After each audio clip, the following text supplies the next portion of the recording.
Hey guys, tonight we're slipping past velvet drapes and whispering candlelight into a world where every glance, touch and phrase meant something.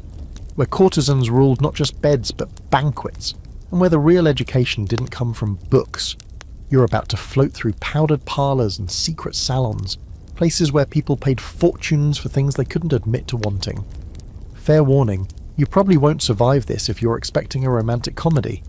This is the 1600s, baby. Diseases are rampant, marriages are political, and intimacy is practically weaponized. So before you get comfortable, take a moment to like the video and subscribe, but only if you genuinely enjoy what I do here. And I'd love to know, what city are you watching from? And what time is it where you are right now? Now dim the lights, maybe turn on a fan for that soft background hum, and let's ease into tonight's journey together. You're in a room that smells faintly of beeswax and crushed rose petals. It's past midnight, and the world outside is dead quiet except for a few creaking wagons rolling through cobblestone streets. But inside, it's warm and humming. You're sitting on the edge of a low bed draped in silk, watching a woman in a layered robe stir something into a goblet. Maybe wine, maybe something stronger. She's not the kind of woman you marry. She's the one your tutor warned you about, the kind whose letters you'd burn after reading but never forget. This is not a brothel. This is something else. A private apartment above a jeweller's shop in a neighbourhood with no signs. Only those who knew how to find her ever did. She doesn't speak right away. Courtesans rarely start with words. Instead, she watches you like she's trying to read everything you've ever done, or wanted to do. Her perfume is musky and strange, almost like amber and sweat, and there's a knife on the table near the candlesticks. Not hidden, but not threatening either, just part of the decor. Back in the 1600s, being a courtesan wasn't just about sex. It was about control, of rooms, of power, of knowledge. These women were trained in the same arts as diplomats. Their minds were as sharp as their wardrobes. A real courtesan knew how to flatter a duke, quote Seneca, feign jealousy just enough to get a new necklace, and still have the upper hand by sunrise. You think you're here for her body, but she knows your finances, your rivals, and your weak spots or the weak spots better than your accountant does. Here's the thing most people forget. In a time when women weren't even allowed to speak in courtrooms, courtesans carved out their own form of influence. Not officially, of course, but unofficially. If the Count of so-and-so was funding a war, chances are someone like her whispered something about it into his ear the night before. In private salons all over Europe, politics and pillow talk were more entangled than lace and corset stays. And yes, the sex was good, transcendent even, but only because she made it that way. It wasn't about acrobatics or some secret Kama Sutra position smuggled in from the East. It was about being seen in a way no one else bothered to see you. She made you feel like the centre of the universe for one night, and then sent you home feeling like a king, even if you were barely a clerk. A quirky fact for you, some courtesans trained with stage actors to perfect their expressions. In Venice, there were even manuals passed around, handwritten, of course, teaching how to laugh without wrinkling your face, how to sigh like you'd just tasted paradise, and how to cry just enough that a man would forgive his own guilt for loving you. Courtesans were emotional illusionists, and their power wasn't in their bodies, it was in the stories they could tell with their bodies. But let's not romanticize this too much. The reality was brutal beneath the silk. Courtesans didn't get old gracefully. When youth faded, so did protection. The church called them sinners, society pretended not to know them, and their male patrons were quick to move on to younger toys. A lucky few saved enough to retire with a cottage and a dog. Others weren't so lucky, penniless, exiled, or quietly disposed of when they knew too much. It was a high-wire act, and every night was a gamble. Historians still debate whether courtesans really had as much power as we like to think. Sure, there were famous ones, Veronica Franco in Venice, Ninon de L'Enclos in France, who were written about, feared, even honoured. But were they exceptions, or proof of a larger invisible class? Did these women truly shape policy and culture, or did we just latch onto them as fantasies of feminine rebellion in a man's world? No one agrees. The archives are spotty, the records often rewritten, and many courtesans were brilliant at disappearing when they needed to. But you don't care about that right now. Right now you're still in that room watching her light a long-stemmed pipe and offer you a pull. Her nails are painted with something shimmery, fish scale powder maybe, and her voice is low, trained, almost hypnotic. She asks about your dreams, and not just the easy kind, the ones you don't tell anyone, and when you finally speak, she listens like your words matter. More than money, more than politics, it's terrifying and thrilling. Because that's what the courtesan was in the 1600s, a mirror, a muse, a master of human craving.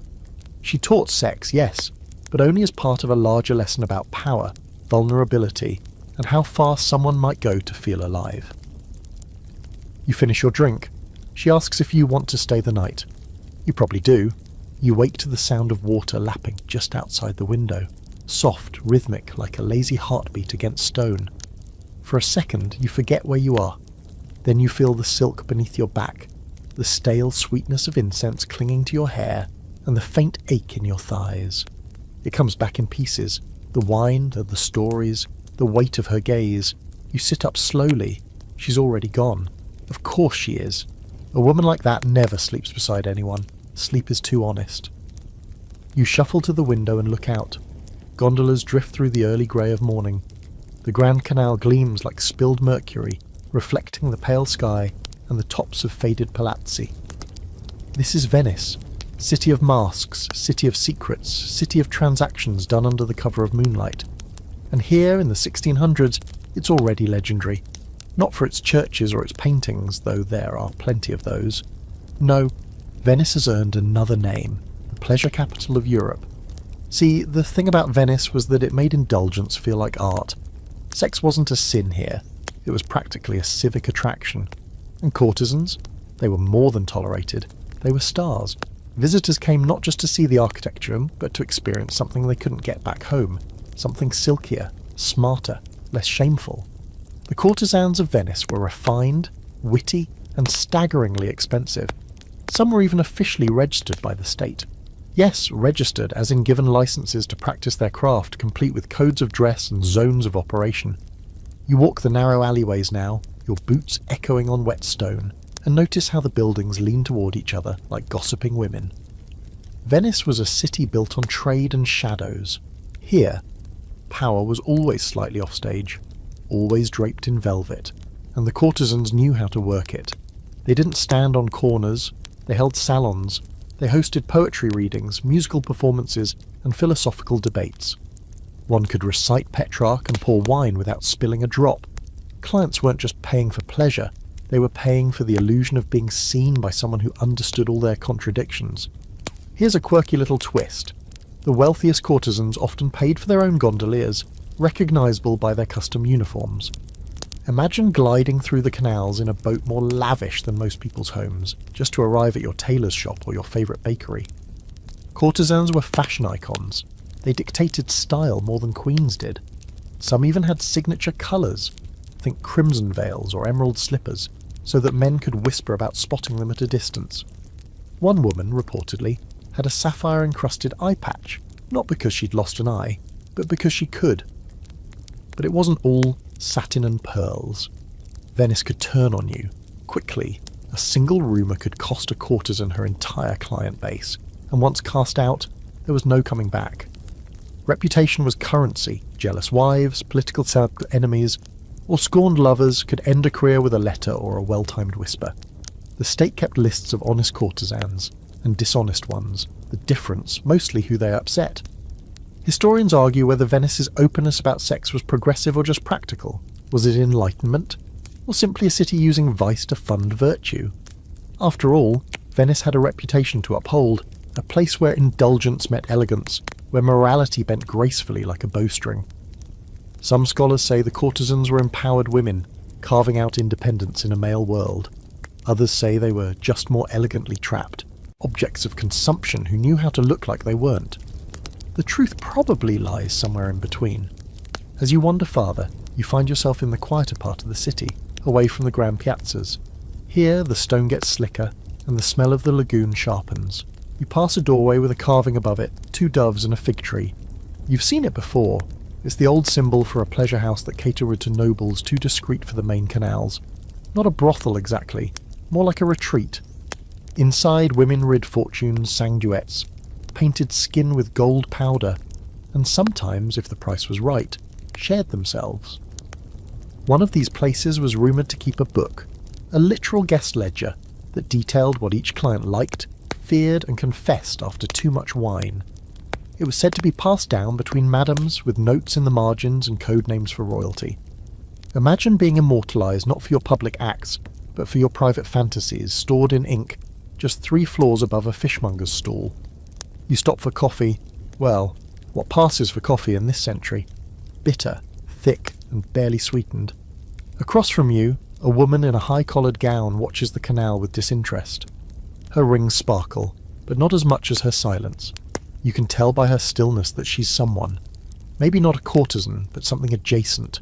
She meets your eyes for a heartbeat too long, just enough to remind you that in Venice, looking is always part of the game. Later that night, you're invited, by pure accident or so it seems, to a small gathering in a private villa. Musicians are tuning lutes. The room smells of cloves and something darker. The host, a courtesan known only as La Damigella, makes an entrance in silver brocade and a collar so stiff it casts a shadow on the wall behind her. She doesn't smile. She doesn't have to.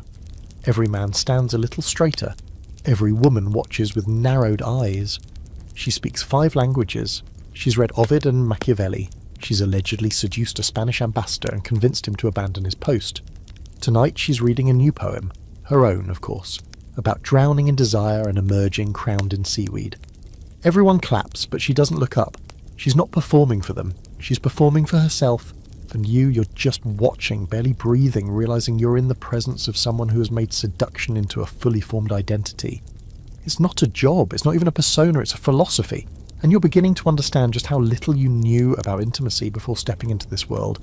You've seen masks before, at masquerade balls, in dusty shop windows, or hanging like strange trophies in antique stores, but you've never really understood them until now. In Venice, in the 1600s, a mask is more than disguise. It's strategy, it's flirtation, it's a way to say everything while giving away nothing. And when it's worn by a courtesan, the mask becomes a kind of armour, painted with intent, framed in feathers or lace lined with secrets. Tonight you're attending a mask gathering, one of the less formal ones, hosted in a private palazzo by a minor noble who prefers anonymity and strong drink. The women glide like shadows. The men puff on perfumed tobacco and pretend they are not constantly checking for eye contact across the room. And there, leaning against a marble column, is her. The courtesan you met the night before, only this time she's layered in painted silks and face powder so white it glows under the lamplight. Her eyes peek out through a black velvet mask trimmed in gold. You know it's her, not because she acknowledges you, but because she doesn't. It's a game now. In this era, appearance isn't just decoration, it's declaration. The more artificial the face, the more dangerous the woman behind it. You step closer, watching how she raises her fan to hide a whisper, how her jewelled fingers emphasise every syllable. The colours of her gown shift with the light, moving from peacock blue to sea green. Her cheeks are blushed into near cartoon roundness, and her lips are stained with cochineal, a pigment made from crushed insects that was expensive enough to make even kings hesitate. And the scent? Not flowers, something spicier. Clove, ambergris, maybe a little myrrh. She smells like a foreign port in a locked drawer. In the 1600s, makeup isn't just for vanity, it's for survival. Courtesans paint their faces like armour. Heavy lead-based powders conceal blemishes, illnesses and age. Rouge is dabbed on with rabbit fur to simulate arousal or heartbreak depending on the performance. Eyebrows are plucked or reshaped entirely. Wigs, often powdered with flour or tinted blue-grey, add a final flourish. Extra height to signify status, or simply to distract from the real person beneath. It's easy to forget there's a human being underneath it all, but she hasn't forgotten. She's using it. Every detail is calibrated. The curl of the wig, the sheen of her lipstick, the tiny mole placed high on her cheek to draw your eye exactly where she wants it.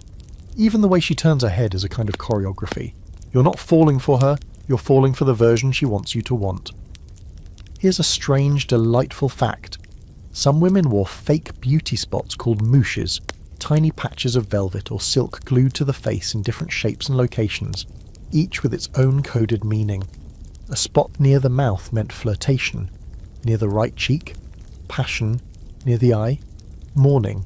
Some women even cut them into hearts, stars or crescent moons, turning their faces into tiny maps of seduction. Courtesans, of course, mastered this language and bent it to their will. A woman could change her entire emotional presentation with a single dot. You find yourself wondering how much of her is performance and how much is real. But then again, isn't that the wrong question? In this world, performance is reality. Sincerity is just another colour on the palette. And the most dangerous courtesans are the ones who can sell both at the same time. But not everyone was charmed by their painted faces and calculated gazes. Critics, mostly men, mostly priests, called them witches, liars, disgraces. They wrote treatises claiming that painted women lured men into moral collapse, that their makeup poisoned minds as well as bodies. Some insisted that makeup was a form of demonic transformation, literally opening the wearer to possession. Others claimed it caused infertility, madness, even death. Was any of it true? Of course not, but it didn't need to be. What mattered was fear. Fear of women who knew how to control attention. Fear of being powerless in the presence of someone beautiful on purpose. There's still debate among scholars about how much autonomy courtesans really had. Some argue that beneath the painted surface many were just as trapped as the average housewife, only with better wallpaper and a more colourful clientele. Others insist they were the first real feminists, using the limited tools of their time to carve out space, power and legacy. One thing's for sure, they understood the currency of beauty better than anyone else alive. Later in the evening you watch as she removes one glove, slowly, fingers first, then holds out her hand to a bishop's son with too much cologne and not enough wit. He kisses her fingers like they're relics. She smiles without showing teeth, just enough to make him think he's winning. And you get it now. This isn't manipulation, this is negotiation. It's theatre, it's myth. And it's all happening under 4 inches of lead paint and a powdered wig. You wonder how long she has before the makeup cracks, before the city shifts, before someone younger and newer walks through the same marble doorway and starts the cycle all over again. You stay until the candles burn low and the guests drift out like ghosts. She's still there, still glowing, still masked. She gives you one final glance, not an invitation, not quite a dismissal either. Just a look that says, "You'll never really know me, but you'll remember me forever." You step into the night. The wind smells of seaweed and wine. Your face feels naked by comparison. And all you can think about is what's underneath the powder, and how much of it you'll never be allowed to see. You leave Venice behind. Not physically, not yet. But the city starts to dissolve in your mind like sugar in warm wine. It lingers, sweet and dangerous. The masks, the canals, the courtesans who smiled without ever smiling. But the next stop on this journey takes you inland to the powdered salons and gilded chambers of France. Specifically to the sprawling, glittering beast of Versailles, where seduction isn't an art, it's a national sport. You arrive during the golden age of Louis XIV, the so-called Sun King. Everything here is about display. Power is ornamental. Status is worn like armour, in the form of lace collars and heels so high they could double as scaffolding. But behind the pearls and powdered faces, something stranger is happening. The courtesan class in France isn't confined to Venetian-style salons or secret apartments. Here the lines blur. At Versailles, some women who begin as mistresses end up shaping history. Some who start in the shadows rise high enough to cast their own. The court is a strange kind of theatre, half politics, half pageantry. And if Venice taught you about pleasure as ritual, Versailles shows you pleasure as strategy. You watch a young woman, barely 20, twirl a fan as she leans into the ear of a marquis. The conversation lasts less than a minute. By morning, his allegiance in a minor land dispute will have shifted entirely. That's how fast the current moves here. Swift, silent, and beneath the surface. It wasn't just about sex, of course. Courtesans in Versailles were expected to be charming, literate, amusing, and, above all, useful. A clever mistress might relay gossip from another noble's bed. A skilled one could secure appointments, inherit estates, or protect entire families. One woman, Madame de Montespan, starts off as a witty lady-in-waiting and ends up the king's most infamous mistress, with enough influence to rival the queen. She gives him 7 children. 7. And still manages to host some of the most deliciously scandalous parties the court has ever known. But it's not all champagne and opera. Montespan's story takes a dark turn, as these things often do. Rumours surface, whispers of black masses, of powdered poisons slipped into chocolate, of babies sacrificed to demons to keep the king in her bed. It's called the Affair of the Poisons, and it wraps its sticky fingers around half the court before the dust settles. Whether she's guilty or just a convenient scapegoat, we'll never really know, but what's clear is this: at Versailles, desire can elevate you to divine heights, and suspicion can drop you straight into hell. You're standing in the Hall of Mirrors now. Sunlight pours through the windows and bounces off glass so clean it looks like water. Courtiers stroll by in silks and wigs, giggling behind their fans, their laughter as brittle as hard candy. Somewhere in the crowd you spot another courtesan. This one not yet a household name. She's listening, not speaking, letting the silence do her work. Her dress is less ornate than others, but her posture is flawless. Every inch of her body is saying, "You'll come to me when you're ready." This is where French courtesans truly shine. Not in the obvious seductions, but in the long games. The positioning, the way they plant seeds in conversations and let them bloom 3 weeks later in a different man's mouth. They aren't just reacting to power, they're engineering it. In a palace where every glance can make or break you, knowing exactly when to smile or not is a form of survival. Here's a delicious oddity. Versailles had secret passageways, hidden staircases, narrow tunnels, doors disguised as panelling. They weren't just for the king to sneak into a mistress's room, they were for the mistresses to escape, to avoid jealous rivals or angry wives, or guards sent to escort them out under less than polite circumstances. Some women knew the palace better than the architects. They walked its veins like blood, carrying secrets through its arteries in silk slippers. And there were rules, so many rules. Who could speak to whom, when you could sit, whether your lace was appropriate, and courtesans, they broke them subtly, beautifully. A flash of shoulder where none was permitted. A fabric so sheer it bordered on indecent, until a well-timed compliment from a duke made it fashionable. Every rule broken was a message. I am outside your system, and yet I thrive within it.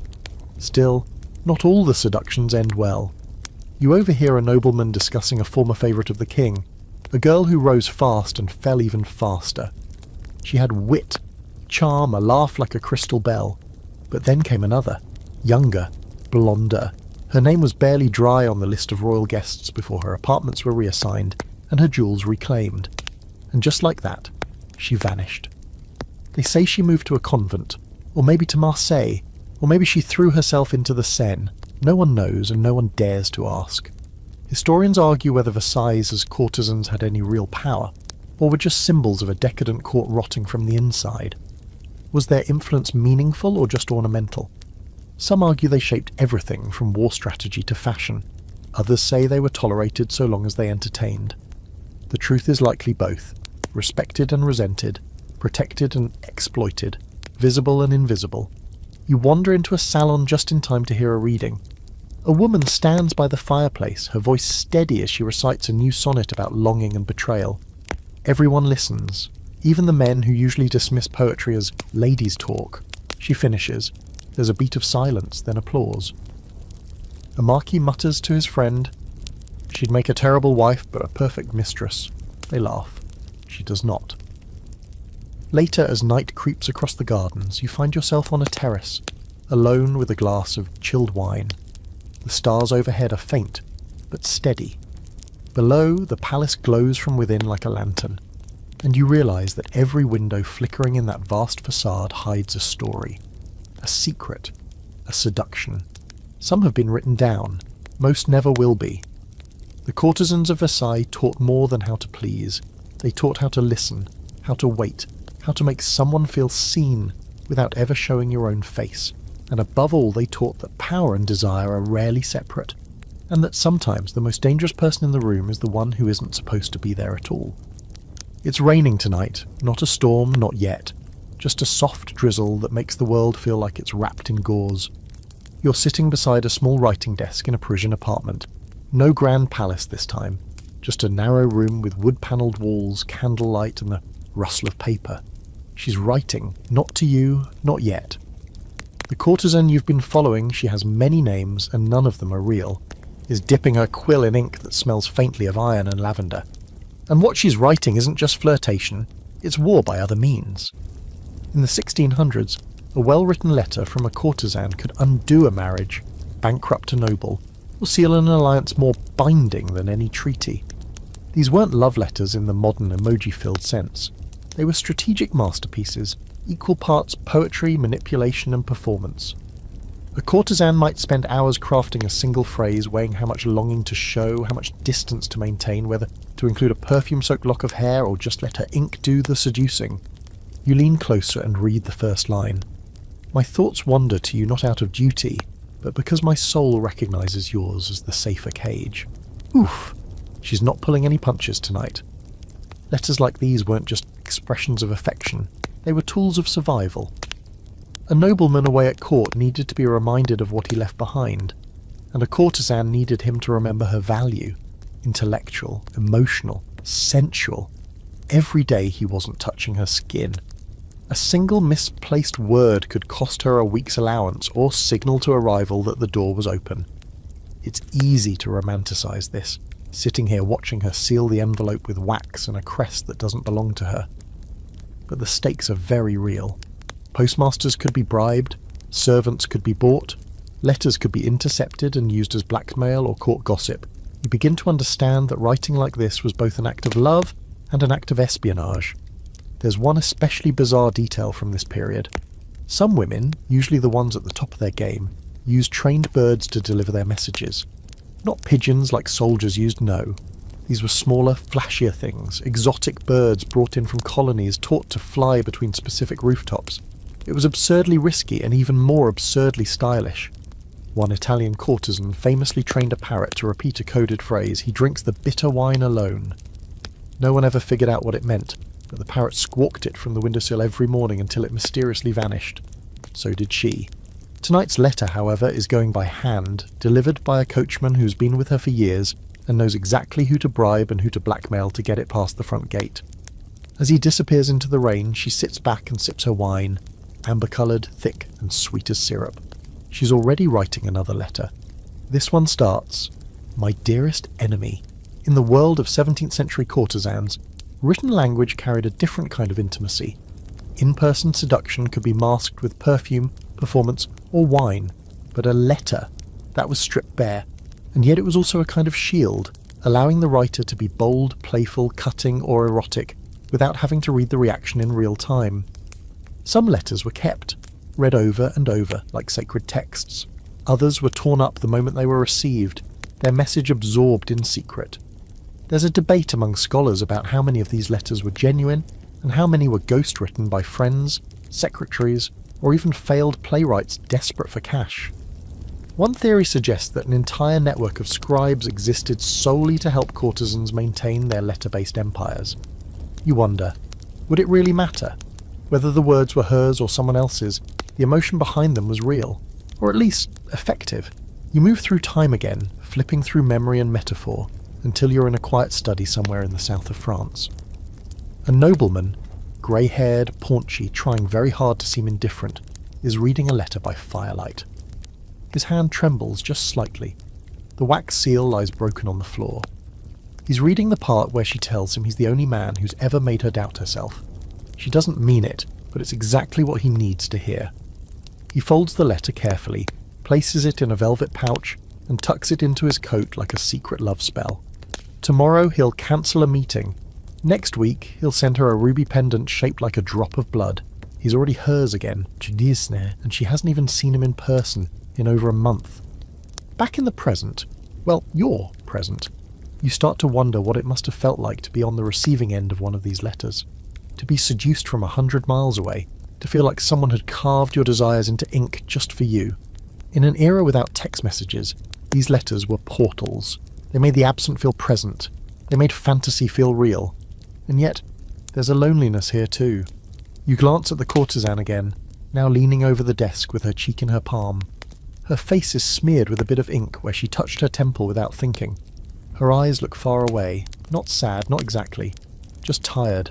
Writing like this takes something out of you. Giving so much of yourself over and over eventually begins to blur the line between honesty and strategy. She opens a drawer. Inside are dozens of letters bundled in faded ribbons. Some from clients, some never sent. You recognise the handwriting on a few. One in particular sealed but clearly unread. She hesitates, then places it back, unopened. Some things aren't meant to be known. Because that's the truth about this kind of seduction. It's not always reciprocal. Sometimes the most powerful courtesans were the loneliest women in the world. adored by men who never once asked what they wanted. And sometimes those letters were the only place they got to answer that question honestly. She dips her pen again.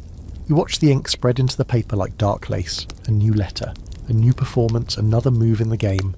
Come to me at dawn, she writes, and bring nothing but the truth. She'll never send it. By now you're starting to notice that the 1600s have their own language of intimacy, spoken not just in words or glances, but in smells. The air around a courtesan doesn't just carry perfume, it's part of the performance. A calling card, an atmosphere. Tonight, you follow the scent before you see her. Something floral, but not innocent. Not quite garden. There's a musk underneath it, warm, heady, and a little dangerous. It clings to the drapes. It coats your tongue. You're not walking into a room, you're entering an intention. Perfume in the 17th century isn't the little glass bottle you keep in your bathroom cabinet. It's an entire ritual, a blend of oils, resins, waxes, and even animal secretions. Yes, really. Musk from the glands of deer, ambergris scraped from the guts of sperm whales, civet from the backside of a cat-like creature no one wants to talk about. It sounds disgusting, and it kind of is. But once mixed with rose oil or orange blossom and aged in carved wooden boxes, it becomes something else entirely. Something irresistible. Courtesans knew the chemistry of seduction better than most apothecaries. They didn't just wear perfume, they layered it. First a rinse with rose water, then a body balm made from almond oil and beeswax, then dabs of personal scent in hidden places, behind the knees, beneath the earlobes, between the thighs. Some even perfumed their hair with sachets tucked inside elaborate wigs, or kept lace handkerchiefs soaked in scent between their breasts. To enter their presence was to be enveloped like walking into a story you didn't know you'd been cast in. She stands now in front of a brass vanity mirror, massaging a blend of cinnamon oil and crushed myrtle into her wrists. Her skin glistens in the candlelight.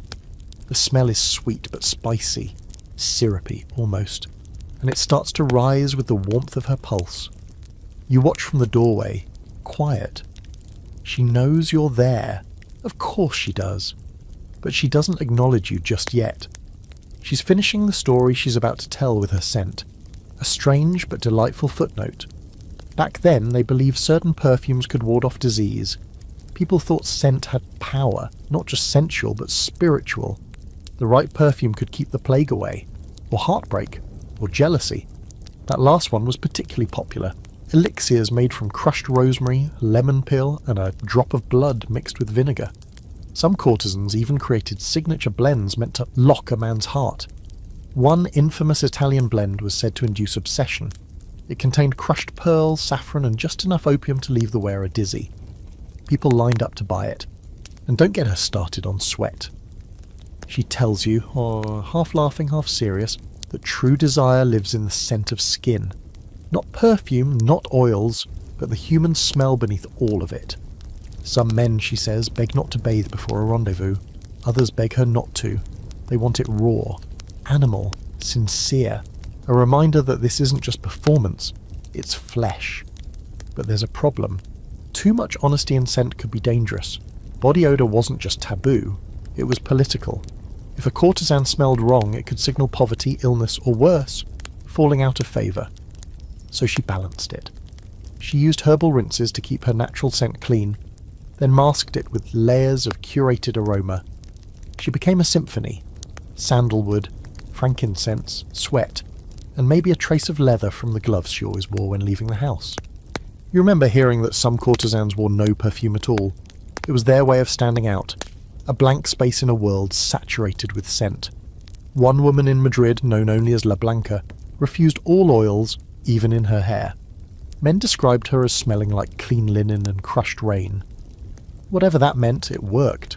Her name kept appearing in the journals of at least 3 ambassadors, one of whom supposedly left his post for her, leaving behind a wife and a very confused mule.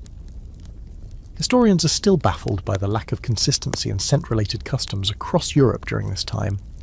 In Paris, courtesans were scent-obsessed. In Amsterdam, they used it sparingly. In Florence, it depended on your status. Scholars still argue whether this was personal preference or an indicator of cultural influence. Did perfume trends travel with trade ships, or did they rise independently from local practices? One theory suggests that scent was a kind of class code. Too much, and you were vulgar. Too little, and you were suspiciously modest. She walks past you now, trailing fragrance like a veil. Not too close, just enough that your lungs ache a little. It's not a demand, it's a reminder. You won't forget her. Not tonight. Not ever. That scent will haunt your clothes and your dreams. Later, when you're lying in the same bed, her hair sprawled across the pillow, you realise her scent has changed. Softer, less layered. You catch the faintest trace of salt, sweat, tears, or both. She tells you stories in the dark about other men, other rooms, other nights that smelled of tobacco and regret.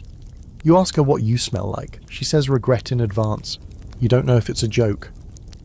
The rain has stopped. Outside, the street glistens like wet marble. You can't tell where her skin ends and the scent begins. It's all one blur now, like memory, like lust, like history. You fall asleep with your nose pressed to her wrist, inhaling the last of her potion. And when you wake up alone, it's still there. The book is old, not fragile, not sacred, just secret, bound in cracked leather, pages the colour of old teeth, its spine stitched by hand. You're holding it now, flipping through stiff paper, trying not to crease anything, though part of you wants to smell it too. It's the kind of book that wasn't meant to survive, the kind courtesans kept hidden beneath floorboards or under false drawer bottoms. A book about sex, explicitly, elegantly, daringly so. And not just about the act, it's about the theory, the style, the intention behind it. In the 1600s, books like this weren't exactly at your local market. They were hand-copied, smuggled, read by candlelight and burned by morning. Some were disguised as poetry, others as medical texts or philosophy. But if you knew how to read between the lines, or in the margins where the real secrets lived, you'd find a kind of erotic education unmatched by anything you'd learn at church or court. Courtesans treated these books like textbooks, playbooks, confessionals. They annotated them, argued with them, improved them. You flip to a chapter labelled On the Rhythm of Breathing and the Pace of Desire. It reads more like choreography than instruction. Phrases like, let the silence swell between touches, and kiss, not as conquest but as compass. You glance around, though there's no one to see you blush. One of the most infamous manuals of the era was passed from woman to woman in Italian salons. Il Giardino Segreto, the secret garden. It was equal parts erotic fiction and philosophical treatise, exploring the moral alchemy of pleasure, how desire reveals character, how intimacy can elevate or debase a soul. Some versions were illustrated, woodcut prints of entwined bodies, faces mid-ecstasy, limbs tangled in impossible geometries. You're looking at one now, half shocked, half impressed. It's not just graphic, it's intentional. The hands are always touching with purpose. Every figure's expression is drawn with attention. No one here is passive. That's the real difference between a brothel manual and a courtesan's library. The former tells you where to touch, the latter teaches you why. One of the more bizarre finds. A French pamphlet from 1631 titled Le Petit Traité des Doigts, a little treatise on fingers et d'arvingers. Yes, just fingers. Entire passages discuss how the ring finger carries the quietest heat, and how the index should be used with restraint, lest it betray too much control. Some courtesans swore by this text, calling it the key to unlocking men who think they cannot be unlocked. It sounds absurd until you remember how few people in this era talked about real intimacy at all. You're now at a gathering in a cramped, book-filled salon, hosted by a former courtesan named Marguerite. She's in her 40s, too old for court, too sharp for retirement. She reads from one of her favourites, The Positions of Love in Prose and Pose. As she speaks, a young woman stands beside her, silently miming the instructions. A slight arch of the back, the weight on one foot, the hand sliding not to excite but to reassure. The room is silent, not leering, not laughing, just learning. There's a myth that women in the 1600s didn't talk about sex, that they were either innocent virgins or jaded professionals. But these books prove otherwise. They weren't just talking, they were debating. Some courtesans wrote their own annotations, critiquing techniques, suggesting better language. One margin reads, "He who speaks only of his own pleasure should not be invited back." Another, in firm slanted script, "Never forget the ear is more powerful than the thigh." But of course, these texts weren't just used by courtesans, they leaked. Slowly, deliberately. A nobleman might accidentally leave one on a side table. A curious wife might steal a glance. A scandalous friend might recite a line at a dinner party to peals of laughter and hidden blushes. And then, inevitably, someone would alert the church. Censorship was swift and absurd. Entire printings of books were seized and burned, printers fined, authors imprisoned. But the books kept reappearing, hand-copied, translated, smuggled in between cookbooks or bound inside prayer books. There are stories of midwives who kept pages folded into their skirts, not for titillation but for teaching. Scholars still debate the real origins of many of these works. Were they written by women, men pretending to be women, clerics with forbidden desires, channeling them into ink? Some believe the most famous manuals were penned by a group of literate courtesans operating under a single pseudonym. Others argue that the male voice is too dominant, that even in these so-called empowering texts, the female body is still being narrated, not narrating. It's an old debate, and one that never quite settles. But for the women who used them, who learned from them, lived by them, authorship mattered less than application. A passage on timing could change everything. One line about breath or laughter or fear, and suddenly the entire evening played differently. Courtesans weren't just reading these books, they were testing them, refining them, turning theory into touch. Back in the room you find a final passage underlined twice in faded ink. The most powerful gesture is the one that appears to be unintentional. You pause there, let the words settle, let them breathe. Marguerite sees you reading and leans in. "That line changed my entire career," she says, sipping her wine. Men think grand gestures impress, but it's the offhand remark, the accidental graze of a finger, the sigh they're not sure they heard, that's what undoes them. You close the book and set it gently on the velvet cushion beside her. You understand now that knowledge was part of the seduction, and that behind every sigh in the night, every shiver of anticipation, there might be a forgotten passage in a half-burned book, guiding the hands of someone who read it with a candle burning low and nothing left to lose. You're lying flat on a velvet chaise, still half drunk from a late dinner party where the wine tasted like cherries and something medicinal. Across from you, a woman plays a lute, her fingers moving with precise bored grace. Her dress is slightly undone at the shoulders, but she doesn't seem to care. Around you the room gleams with mirrors. Not just one or two, but dozens of all shapes and sizes. Oval, round, rectangular. Some framed in gilt, others edged in cracked glass. Each one tilted just slightly, catching fragments of candlelight and curves. And through all of it, your reflection, hers, the way her lips curve when she hits the right note, it feels like you've stumbled into a dream staged just for you. This is not an ordinary evening. This is the madrigal hour, she tells you, lifting her eyes with a smirk. You don't know what that means yet, but you don't ask. She'll tell you when she wants to. In the 1600s, performance and seduction weren't separate acts. For a courtesan, everything was a show, one where timing, lighting, and music mattered as much as touch. Madrigals were polyphonic vocal pieces, usually performed with multiple singers weaving intricate harmonies. But in the hands of a courtesan, they became something more personal, a spell, a flirtation in sound. Tonight, though, she's doing it solo. Her voice slips into the room like warm smoke, curling around the notes, softening the words. You can't tell if it's in Italian, French, or something older. The mirrors shimmer with every chord. That's no accident. Mirrors were deliberately placed, angled to catch glimpses of shoulder, mouth, ankle. Some courtesans had entire rooms designed to fracture the male gaze, reflecting him in ways he couldn't predict. One Venetian salon was said to have 27 mirrors arranged in such a way that a single gesture, say the lifting of a robe, could be seen from 8 perspectives at once, the illusion of intimacy magnified by geometry. Tonight's host, she goes by Callista, though you doubt that's her real name, leans forward mid-song and adjusts one of the mirrors beside her. You watch as your own face shifts, split into two by a line of golden filigree. She smiles just a little. Sometimes, she says, you have to show a man what he wants to believe. That's the thing with courtesans in this era. They understood the power of illusion long before theatre directors or painters did. They were lighting designers before the concept existed. Some kept mirrored boxes with pinprick holes that would turn candlelight into glittering stars. Others used coloured glass to tint their bodies in jewel-toned light. Blue for melancholy, red for longing, gold for triumph. Every surface, every shimmer was intentional. There's a strange little fringe fact you probably didn't expect. Courtesans were among the earliest adopters of optical trickery.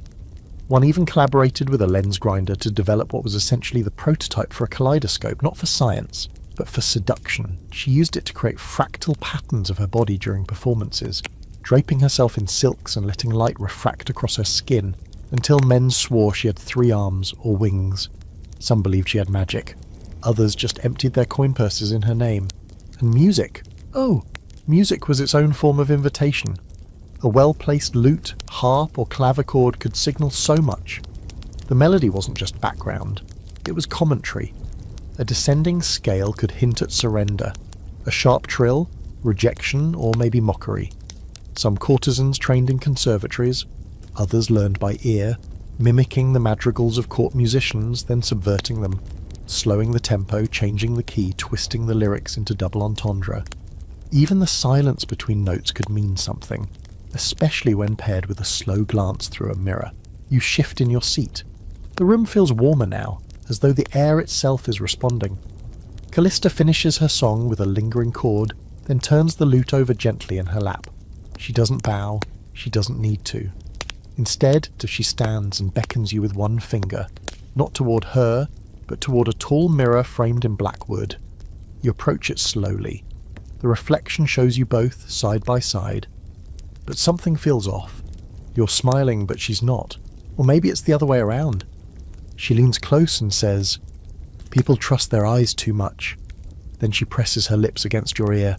Not a kiss, a suggestion, a silence shaped like a sentence. Later, the mirror fogs with breath. You watch yourself watching her, trying to remember where your body ends and hers begins. She tells you a story about a French duke who made her sing the same aria every night for a month, convinced there was a hidden message buried in the lyrics. There wasn't. But she pretended there was, drawing it out one syllable at a time, until he cried. Historians argue over how theatrical courtesans actually were. Some insist these elaborate setups were rare, exceptions not the norm. Others say that they were common, especially among elite women who could afford props and stagecraft. But the real debate is deeper. Was this art or manipulation? Were these women entertainers or emotional engineers? The answer is yes, and both, and something else entirely. The performance continues into the night. Another song, another mirror, another version of yourself reflected back at you. More attractive, more desired, more interesting. It's addictive, this version. You start to believe the illusion, even knowing it's curated. That's part of the pleasure. As dawn begins to seep through the heavy curtains, Callista opens a panel in the wall. It leads to a narrow hallway lined with more mirrors, all slightly warped. You walk down it slowly, seeing yourself bend, shrink, stretch. By the time you reach the other side, you're not sure who you are anymore, but you feel more alive than you have in years. And that's the lesson, really. For a courtesan, the body is just one tool. The voice, the mirror, the melody, the silence, they're all part of the seduction. Sex may be the final act, but everything else, the room, the light, the sound, that's the story. And she's the author. You're in a drafty hallway now, the kind that stretches far too long for no real reason, lined with portraits of people who never smile with their teeth. Each one stares down with powdered faces and sad eyes, dripping with lace and resentment. Welcome to the private wing of a minor French chateau, somewhere in Burgundy probably, though the place doesn't matter as much as what's happening inside it. You hear laughter down the corridor, low, nervous male. A creak of a bed frame, then silence. You're about to witness a lesson, not a schoolhouse lesson, not Latin declensions or court etiquette. This is the sex education of a nobleman, not the kind given by fumbling tutors or scandalous pamphlets, but the real curriculum. And the teacher? A courtesan so discreet her name isn't spoken aloud, only ever whispered, like a spell. She's been hired by the boy's uncle, discreetly of course, to prepare him for marriage. And you'd think that meant simply teaching him what goes where, but you'd be wrong, so wrong. She starts, strangely enough, with posture. "Don't lean like that," she tells him, tapping his shoulder with a fan. "You look like a terrified goat." The boy is maybe 17, maybe less, all limbs and sweat. She circles him like a fencing instructor, correcting the way he breathes, how he looks at her, how he stands when someone undresses him. Confidence is the first seduction, she says, and the last. What follows is a masterclass, but not the kind you'd expect. She doesn't jump straight into anatomy or acrobatics. No, she begins with questions. What do you think she's afraid of, she asks, referring to his future bride. What makes her hesitate? The boy stammers something about modesty, maybe nerves. She frowns. No, she says, she's afraid that you won't see her. In this moment, you realise she's not teaching sex, she's teaching presence. The ability to hold attention gently to make a partner feel not possessed, but seen. It's not romantic, it's strategic. Because in a world where marriages are arranged, bodies are commodities, and emotional literacy is practically a myth, what she's offering is survival skill. Empathy disguised as eroticism. She teaches him how to touch. Not roughly, not fearfully. She places his hand on her own wrist and tells him to pay attention to pulse, to temperature. Women don't melt for fingers, she says. They melt for attention. Then she teaches him silence, how to wait before moving, how to use a pause like punctuation. The boy's face flushes so brightly you think his wig might catch fire. There's an awkward moment when he tries to kiss her without cue. She leans away and stares. No, she says, not unkindly. You kiss when you've been given the story of her mouth, not just the shape of it. He sits down hard on the edge of the bed, mortified. She sits beside him. It's all right, she says. Every man starts there. The good ones learn. You sit back in the shadows and realise how many of these lessons aren't physical at all. She talks about scent, how to smell clean without smelling like a soap factory, how to use his voice, never too low, never too fast, how to notice when a woman breathes differently. That's the moment, she says. That breath, that's the doorway. One particularly odd tidbit. Some courtesans taught young nobles how to undress themselves gracefully. Apparently removing stockings without looking ridiculous was harder than it seemed. There were whole rituals around it. Don't tug too fast, don't step on one boot to remove the other, it looks lazy. One manual even suggested making eye contact during each layer's removal. Strip like a poem, it said, leave a verse with every fold, and then finally when he's relaxed enough to listen, she teaches anatomy. But again, not just in the expected way. She draws on her own thigh with a charcoal stick, tracing shapes, explaining pressure points. Most men aim for the obvious, she says, but the true pleasure lives in the forgotten places, behind the knee, the side of the neck, the curve between ribs. You must treat the body like a map, she says. Not all treasure is buried in the same place. Historians love to speculate about this part of a young aristocrat's education. Some insist it was common, almost traditional, for noble boys to be broken in by experienced courtesans before marriage. Others argue that's myth-making, an erotic fantasy applied retroactively to dull political unions. But letters, journals, and private records suggest it happened more often than anyone liked to admit, and more than a few highborn women confessed, in carefully coded language, that they could tell the difference between a lover who had been educated and one who had not. The boy thanks her too quickly. She laughs softly and hands him a linen cloth to wipe his face. You're not done, she says. The real test comes when you forget everything I told you and just listen. By now it's nearly dawn. The candles are low, their wax pooling on silver trays. The boy leaves the room quietly, his footsteps uncertain but lighter. She watches him go without expression. Then she closes the door, unties her corset, and exhales for the first time in hours. You ask if it ever gets easier. She shrugs. It's not about easy, she says. It's about giving someone the tools to not become their father. And for a moment, you wonder what would happen if this kind of education had been taught more widely, if desire had been taught not as conquest or duty, but as communication.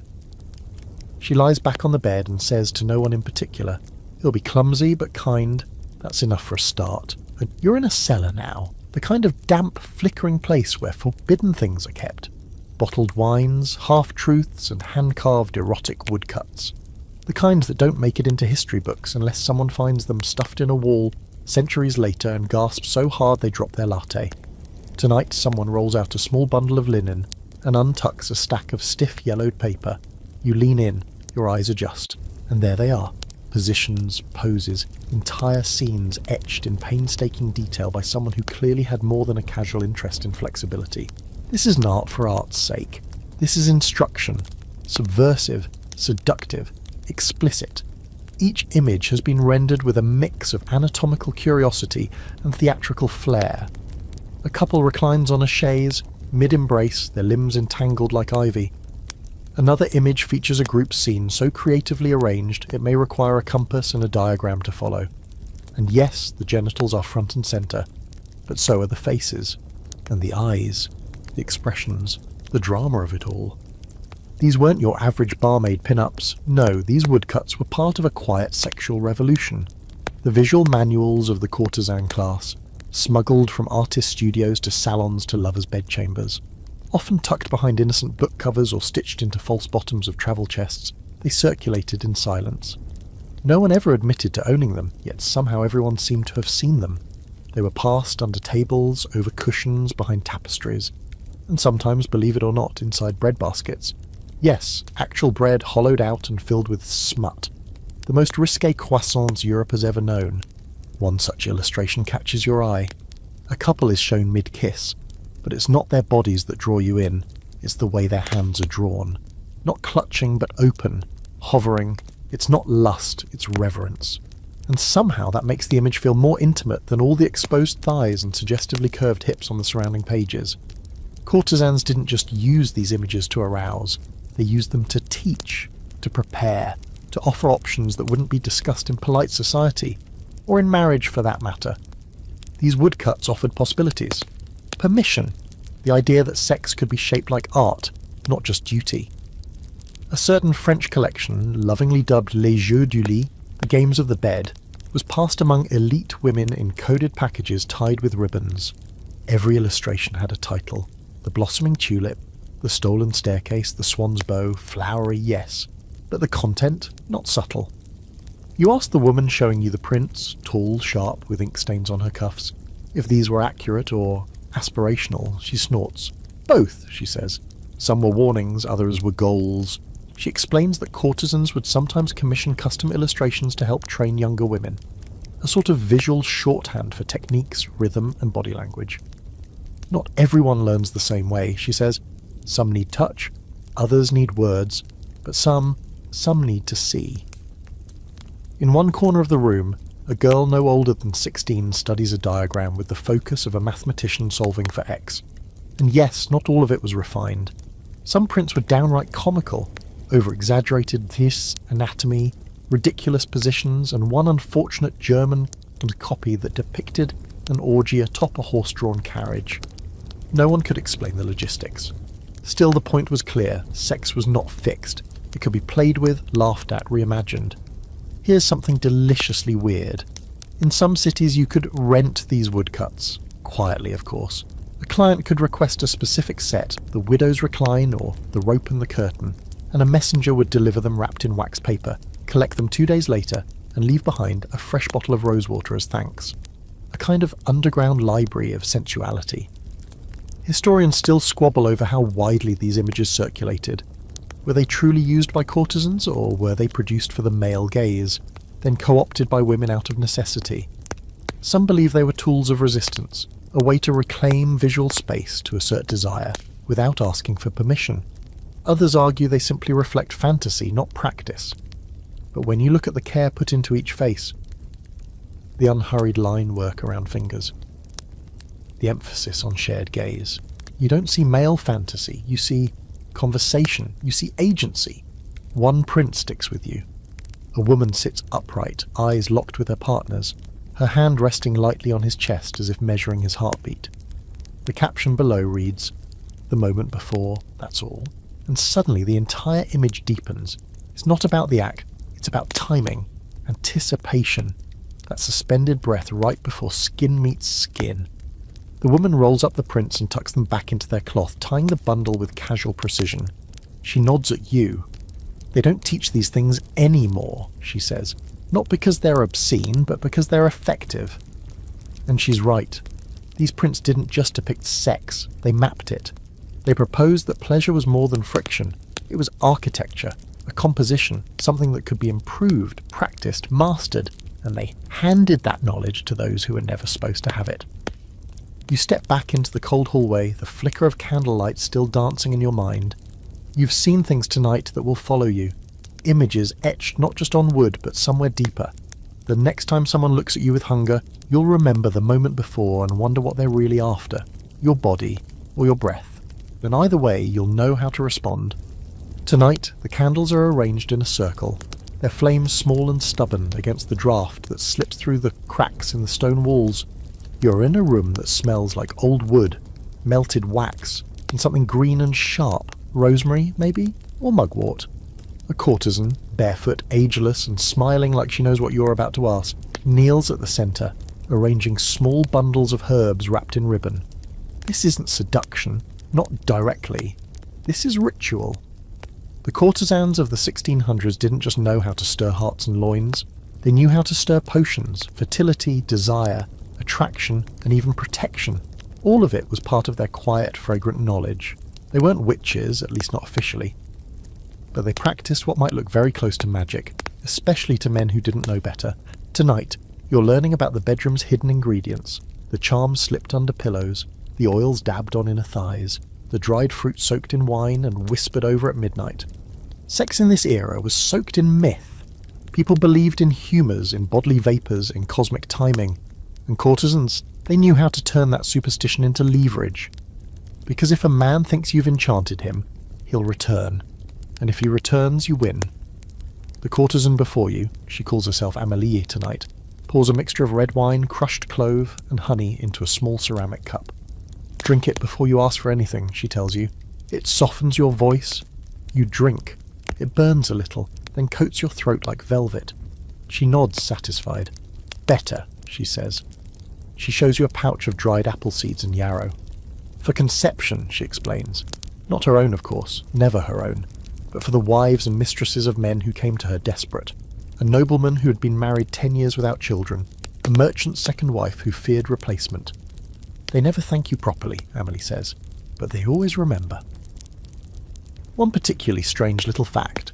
In parts of Italy and southern France, some women believed that placing a walnut between their breasts during sex would ensure a male child. Why a walnut? No one knows. Maybe it was the shape. Maybe it was just something someone swore worked once and then it caught on like wildfire. Courtesans played along. Sometimes they even gilded the nuts, sold them for 10 times the price, and called them golden suns. Another item from her collection. A red ribbon tied around a sprig of rue. Keeps away jealousy, she explains, but only if you burn it while he's looking at you. That part seems important. She taps her temple, then yours. Men only fear what they can see. You notice a small dish of melted wax nearby, hardened now into the shape of a heart. She had dripped it into water the night before after asking her client to think of his true desire. It's never who they say, she murmurs. The wax knows. You raise an eyebrow but say nothing. Maybe you believe her. Maybe the point isn't believing, it's understanding why people need to believe. And they did believe. In Paris, it was common for wealthy women to visit herbalists, often ex-courtesans themselves, looking for mixtures that promised everything from a husband's fidelity to better dreams. One recipe included ground lavender, dried pear skin, and a single strand of the husband's hair, tied around a clove and boiled for 3 nights. Supposedly, if he drank even a drop of the resulting tea, he'd fall asleep muttering your name. Creepy? Maybe, but effective? Who's to say? Scholars have long dismissed these rituals as nonsense, quaint folk traditions wrapped in candle smoke, but new research suggests otherwise. These weren't random gestures. They were systems, recipes, codes.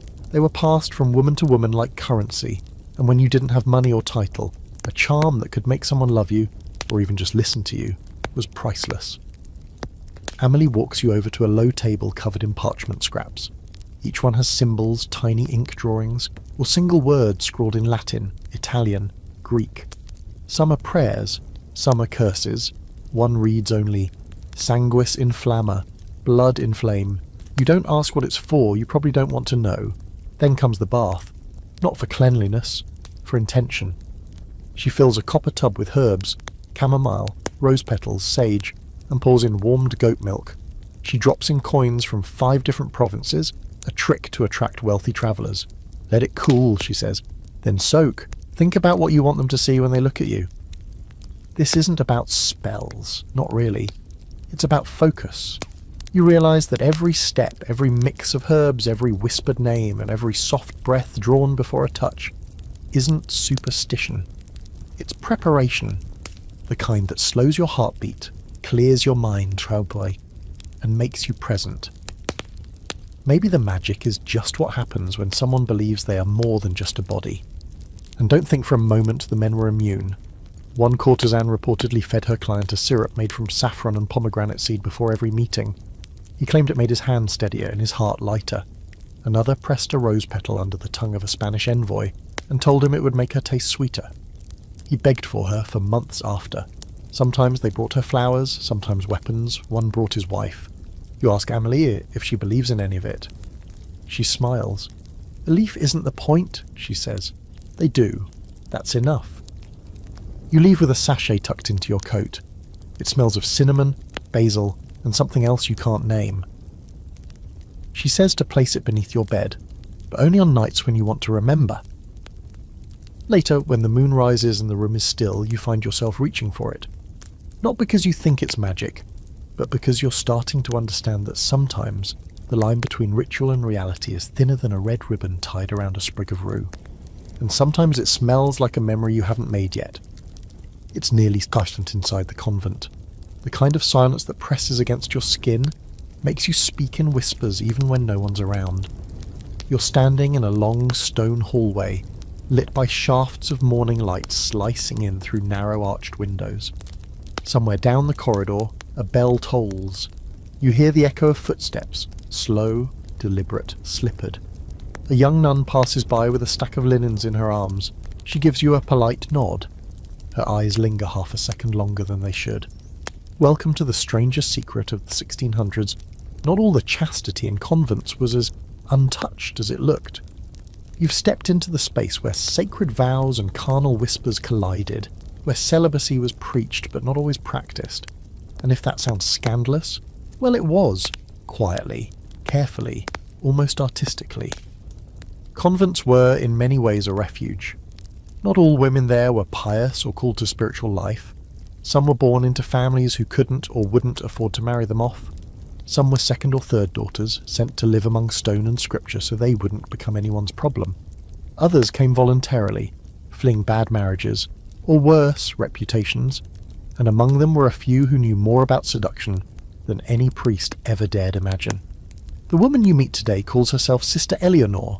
She tends the garden, reads the psalms, makes her own ink from ashen blackberry and, after Compline, once the abbess is asleep, teaches the younger sisters things they were never supposed to know.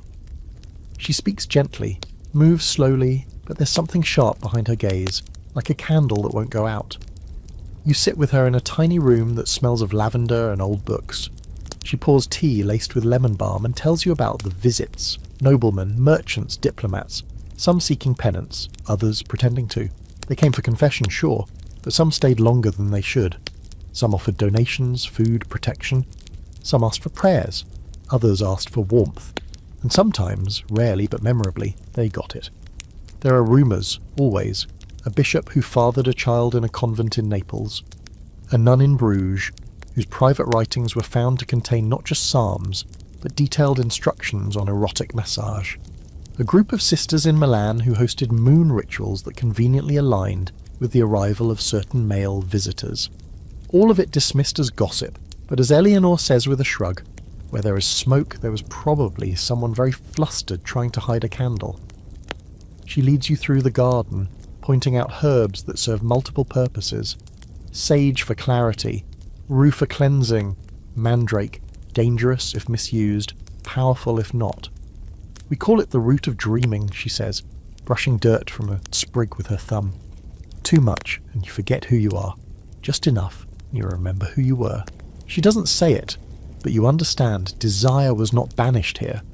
It was buried, managed, rerouted, turned into something quieter, more dangerous. There's a reason so many mystics describe their love for God in the language of lovers: yearning, ache, surrender. Some of the most erotic texts of the century were written by women who had taken vows of silence. They just whispered to different things. One peculiar historical fact stands out. During the 1600s, convents were among the largest producers of ink and parchment in several regions, Why? Unofficially for copying religious texts. Unofficially for journaling, for letters. For writing things that couldn't be said aloud. A few surviving pages, anonymous of course, describe dreamscapes, longing, even touches. One, found hidden in the binding of a prayer book, reads, "She came to me in white and whispered all the names I'd forgotten I had." No one knows who wrote it, but whoever she was, she remembered. There's still scholarly debate about how prevalent these secret affairs really were. Some say they were isolated incidents, exceptions to a generally pious rule. Others argue that the convent was the perfect environment for forbidden relationships to grow, intimacy behind closed doors, emotional bonds, a lack of male supervision, and not just with visitors, with each other. The church condemned particular friendships between nuns, an oddly delicate euphemism for affection that leaned into intimacy. But how much of that was real, and how much was fear projected by a church obsessed with control?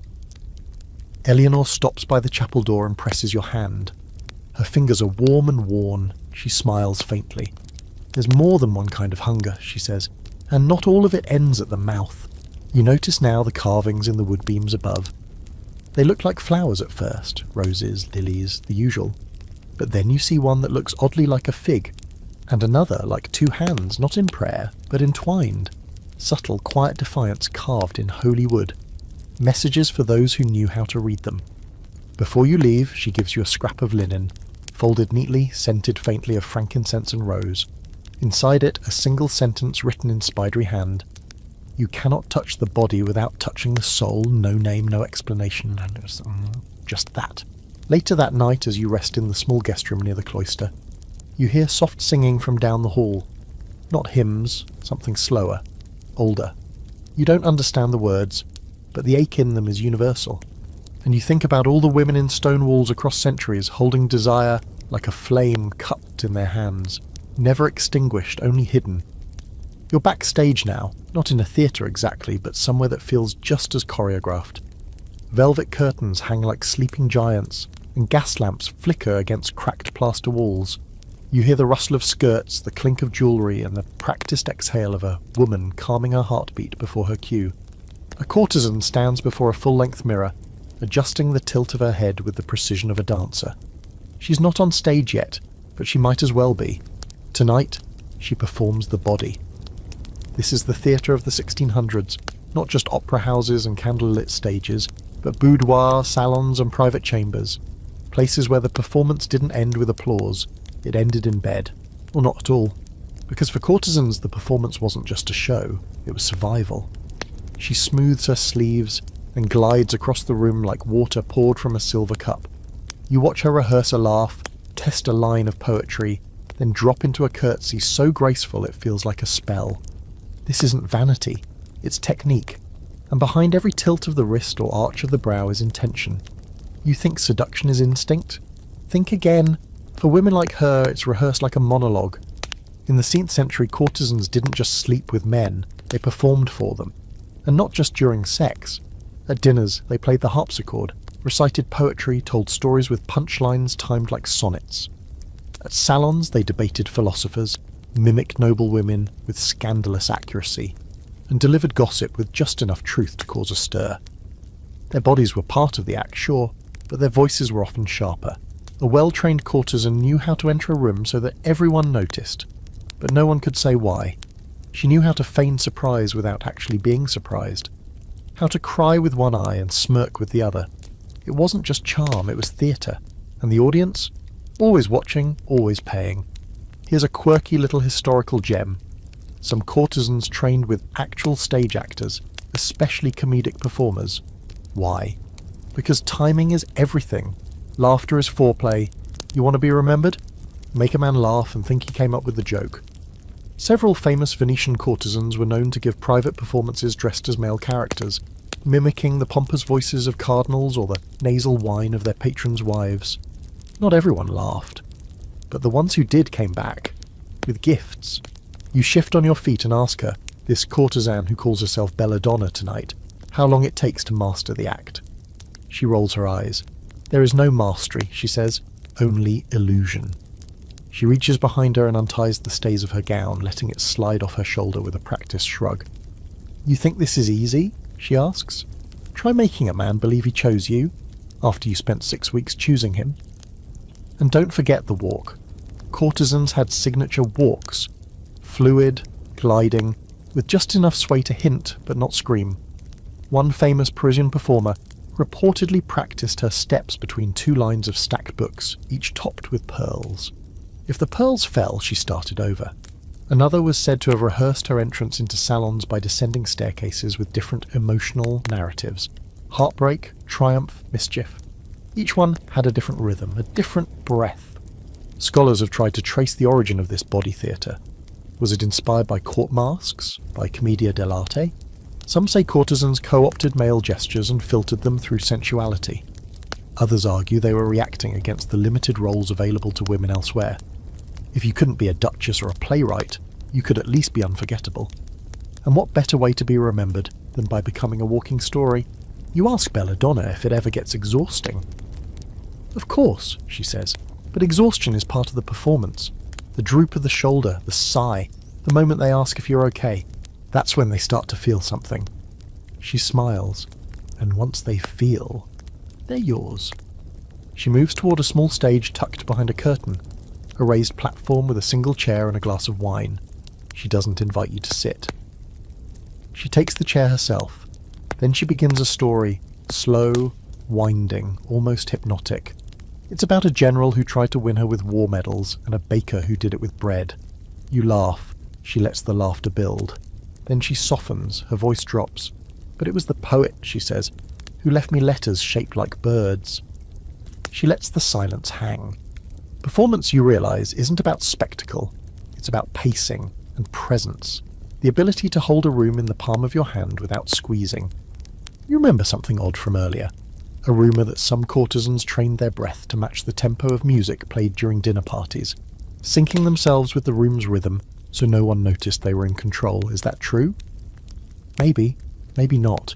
But you believe it now, because sitting here, watching belladonna toy with silence, you feel the room itself begin to shift toward her. She stands, walks to you. Her movement is effortless, like a well-timed reveal in a play you didn't realise you were part of. I'm not trying to make you want me, she says. I'm trying to make you want yourself, in the moment I've built for you. You're not sure if that's a confession or a warning. Later, as she disappears behind the curtain, you hear applause from another room. Someone else is performing now. But for you, the show is over. You've seen how it works, the way performance becomes personality, the way desire is choreographed, the way a courtesan doesn't just inhabit her body, she directs it, like a scene. And for the first time you realise you've been acting too. The whole time, you're lying on a low cushioned table. The wood beneath you creaks just slightly, warm from the fire burning a few feet away. The room smells like smoke and mint, like skin and something earthy. A woman, older than the others you've met, Karma, stands beside you with a bowl of steaming water and a stack of linen cloths folded so precisely they look sacred. She says nothing at first, just rolls your sleeve up, dips a cloth in the bowl, wrings it out and places it gently on your chest. The heat sinks in like memory. This is not seduction, not directly, this is care. Erotic, yes, but not in the ways you expect. This is where courtesans crossed into the world of medicine, or perhaps where medicine crossed into intimacy. You're in a private chamber of what would now be called a wellness space. Then, just a room off a brothel, or behind a theatre, or above an apothecary's shop. A place where pleasure and healing braided into something else entirely. Back then, physical medicine was less about charts and more about temperature, touch, and trust. The body was read like a letter. Warmth, cold, tension, pulse. And courtesans, trained in far more than flirtation, often knew as much about healing as the local physician, especially the unlicensed ones. They studied anatomy when they could, experimented when they must, and learned from each other what worked and what didn't. They didn't call it wellness, of course. They called it keeping a man from falling apart too fast and occasionally keeping yourself alive long enough to matter. She moves to your feet now, presses her thumbs into the arch just so, and you flinch. You hold fear here, she says. Too much movement, too little rest. You blink. You didn't say anything. She knows anyway. That's the difference between hands trained to touch for want and hands trained to touch for meaning. A strange but lovely historical detail. In the 1600s, massage was considered a legitimate form of medical treatment when done by the right person. And more often than not, the right person was a woman who knew how to modulate pressure like a lullaby. Courtesans weren't officially doctors, but in some courts, they were called on more than physicians when a nobleman fell ill or suffered exhaustion from overwork or too many mistresses. A courtesan knew the lines of a back better than most surgeons. She didn't just need muscles, she read them. She moves up to your shoulders, where tension lives like squatters. Her hands are cool now, slick with something scented, perhaps oil of juniper or almond with a touch of sage. Her fingertips find knots that feel like regret, and she doesn't rush them. Courtesans didn't believe in rushing. They knew that slowness had a kind of holiness to it. You ask her where she learned. She smiles without looking at you. From a midwife? From an actor? From a man who believed I was sent to torment him, but paid me anyway. She moves to your scalp, and you forget what you were going to ask next. Not all the healing was physical. Some courtesans specialized in emotional mending, listening more deeply than any priest. One, known only as La Rousse, was famous for asking a single question before anything else. When did someone last tell you the truth? She would hold a man's hand for hours before ever undressing. Not every client wanted pleasure. Some wanted permission to weep. There's a story, probably embroidered by time, of a courtesan in Florence who refused to sleep with her clients until she had massaged their neck and hands. No one can receive joy, she said, with a stiff spine and fists clenched. Her sessions cost more than a full week's wages for most men, and she always lit 2 candles, one for healing and one for remembering. That part never changed. Debate still circles among historians about whether this kind of practice, this sensual tending, was part of a courtesan's formal education or just something they learned through necessity. Some claim there were underground schools, almost like apprenticeships, where older courtesans taught younger ones not just how to arouse, but how to soothe. Others say it was picked up through experience, intuition, desperation. But no one denies its effectiveness. She places one hand on your heart now, not pressing, just resting there like she's listening for a song beneath your ribs. The body remembers everything, she murmurs, even what you try to forget.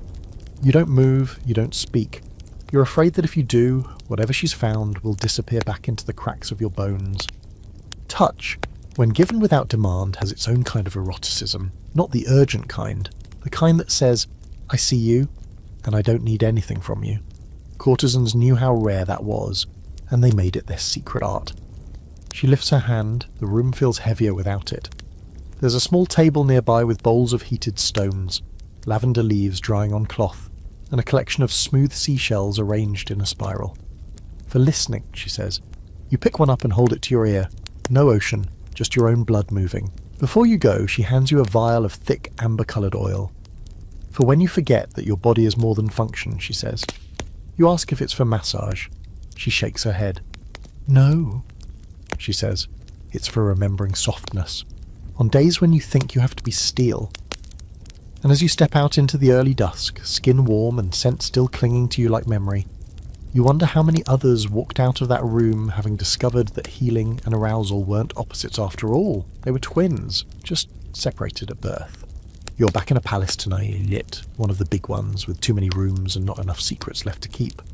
The marble floors are cold even through your shoes, and the air smells faintly of musk, beeswax, and too many egos in one place. You wander through a gilded corridor and find yourself in a drawing room, where a conversation is unfolding like a lace fan.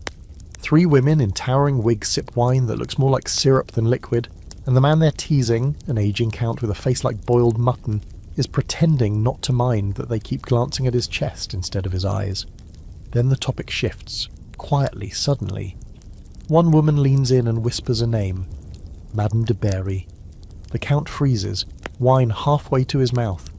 You've heard the name too, not because she led an army or wrote a symphony, but because of her nipples. Yes, her nipples. In the 1600s, a single flash of skin could rattle a throne. Courtesans knew this, and the smart ones, like Madame de Berry, used it. Not carelessly, strategically. Her dress at the king's midsummer ball revealed a neckline so low it caused an entire ecclesiastical scandal. But it wasn't the neckline that started the trouble. It was the glimmer of gold leaf she'd painted across the top of her breasts, shaped into tiny sunbursts, just enough to catch the candlelight and suggest, without fully revealing what everyone was already thinking about. The king didn't look away, neither did the archbishop, and 3 weeks later, a treaty negotiation fell through that had absolutely nothing to do with trade routes. This is the power of the body as politics. Courtesans weren't just beautiful, they were strategic. A bare shoulder here, an exposed ankle there, every inch of revealed skin was a chess move. And in a time when men wore powdered wigs and carried swords but still panicked over the glimpse of a clavicle, the right reveal could ruin or rule. You sit now with a different courtesan, older, seasoned, a bit wicked. She calls herself Lisette, though that's probably not the name she was born with. She's sprawled across a fainting couch in a robe the colour of ripe cherries, sipping tea that smells like dried violets. You'd be amazed what a nipple can do, she says, one eyebrow raised. Wars have been paused for less. She's not wrong. One curious little historical side note. In some royal courts there were actual debates about how much décolletage was acceptable. One duchess reportedly measured her rivals' necklines at a banquet and reported them to the queen. Another had lace panels sewn into her bodice that she could subtly remove mid-conversation, depending on the power dynamic in the room. Courtesans took this idea and ran with it. They used the body not as bait, but as message. Take the infamous case of the French ambassador's mistress. At a formal event, she entered the ballroom with a live bird perched at her collarbone, wings spread across her chest, the feathers concealed just enough to avoid arrest, but not enough to avoid attention. By the end of the evening, she'd secured a new suite of apartments, a diamond brooch, and 2 invitations to private salons previously closed to her. The bird released into the garden like a myth. The deeper you go into this world, the more you understand that seduction wasn't about pleasure. It was about leverage. Courtesans lived in a constant state of performance, and their costumes were their contracts. Silk, satin, and skin stitched into statements. The right dress could say, "I'm untouchable," or "Touch me and everything you love will crumble." The wrong dress could end you. Some of the courtesans even wrote manuals on it, or had them ghost-written. A recovered fragment from 1692 includes notes like, "Pearl powder on shoulders, not face. Candlelight favours gold tones. Lace that mimics flame draws the gaze upward." And perhaps most famously, "Cover your secrets with confidence, not cloth." Historians sometimes struggle with how to classify this kind of power. It wasn't formal. It wasn't military or financial. It was embodied, performative, ephemeral, but real. When a king's mistress hinted that she favoured a specific noble's boots, the man's political standing improved. When a courtesan refused a dance, it could send rumours spiralling through an entire court. And when a woman like Madame de Berry let the light kiss the top of her breast in the right moment, well, an entire bishopric could go into a tailspin.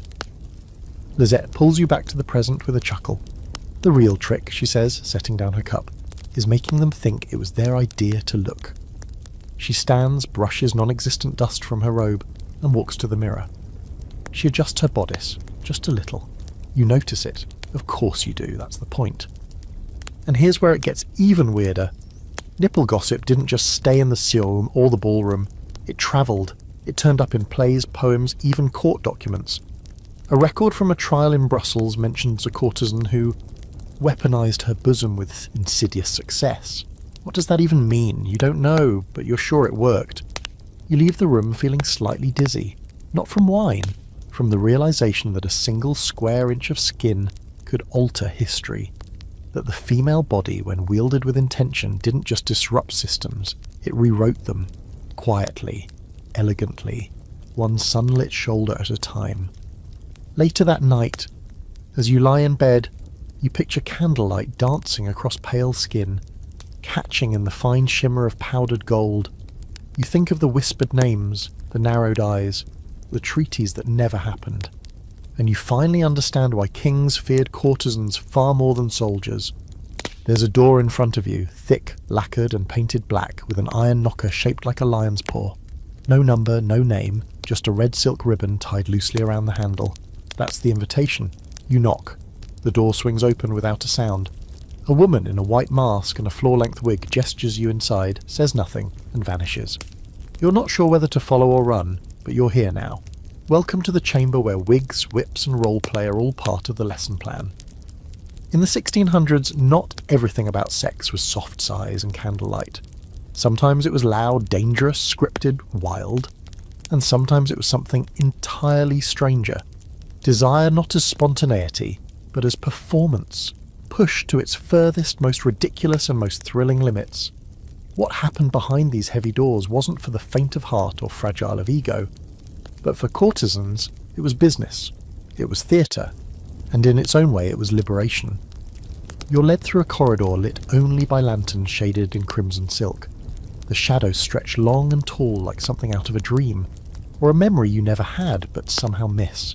You arrive in a room covered entirely in drapes. Not a single wall is visible. The furniture is baroque, oversized and suspiciously easy to clean. A low table holds objects that look medical, or maybe musical, or maybe ceremonial. Leather cuffs, feather fans, ivory masks, a heavy book bound in red velvet with no title on the spine, a single glove made of black lace resting, like it's waiting for a hand or a story. A man waits on his knees, bare from the waist up, a blindfold wrapped around his eyes. A courtesan circles him, dressed not in a gown but in a man's waistcoat, unlaced at the front. She's holding a riding crop with a pearl-studded handle. She taps the floor twice. He flinches, not in fear, in readiness, and you realise you're watching a scene unfold, but it's not about pain or dominance or even pleasure. It's about consent, agreement. It's a fantasy with rules, role-play in the truest sense. This isn't chaos, it's choreography. In this era, the bedroom could be more than a private space, it could be a stayou.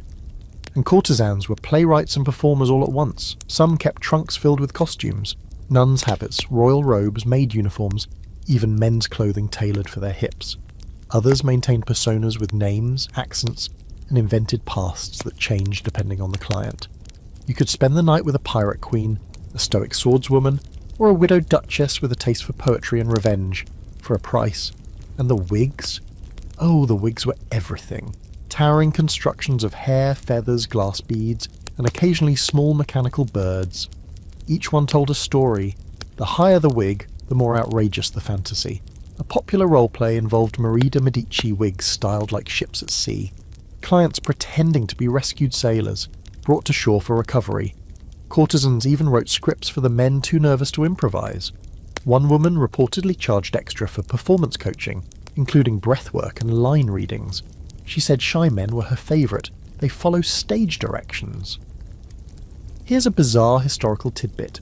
In London and Paris, some courtesans hired set designers, yes, real ones from the theatre, to create changeable bedroom scenes.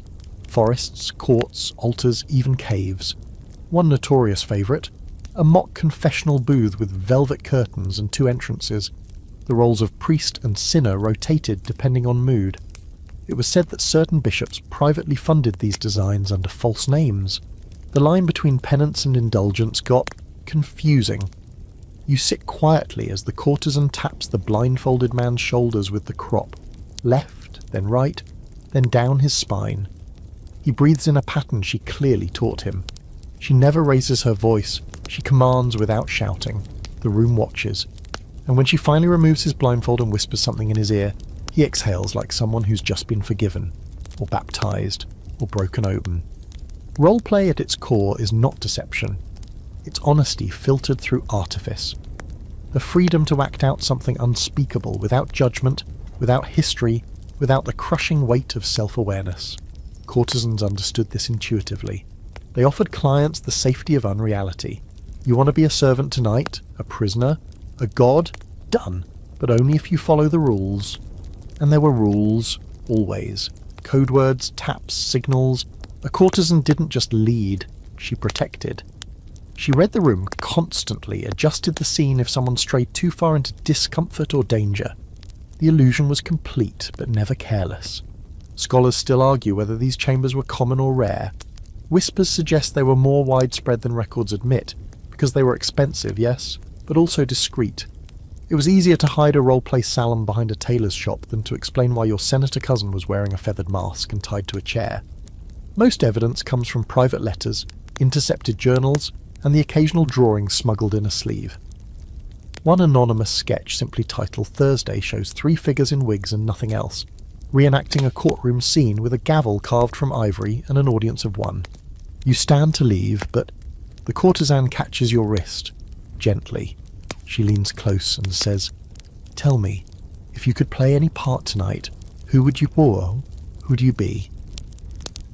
The question is simple, but it sticks.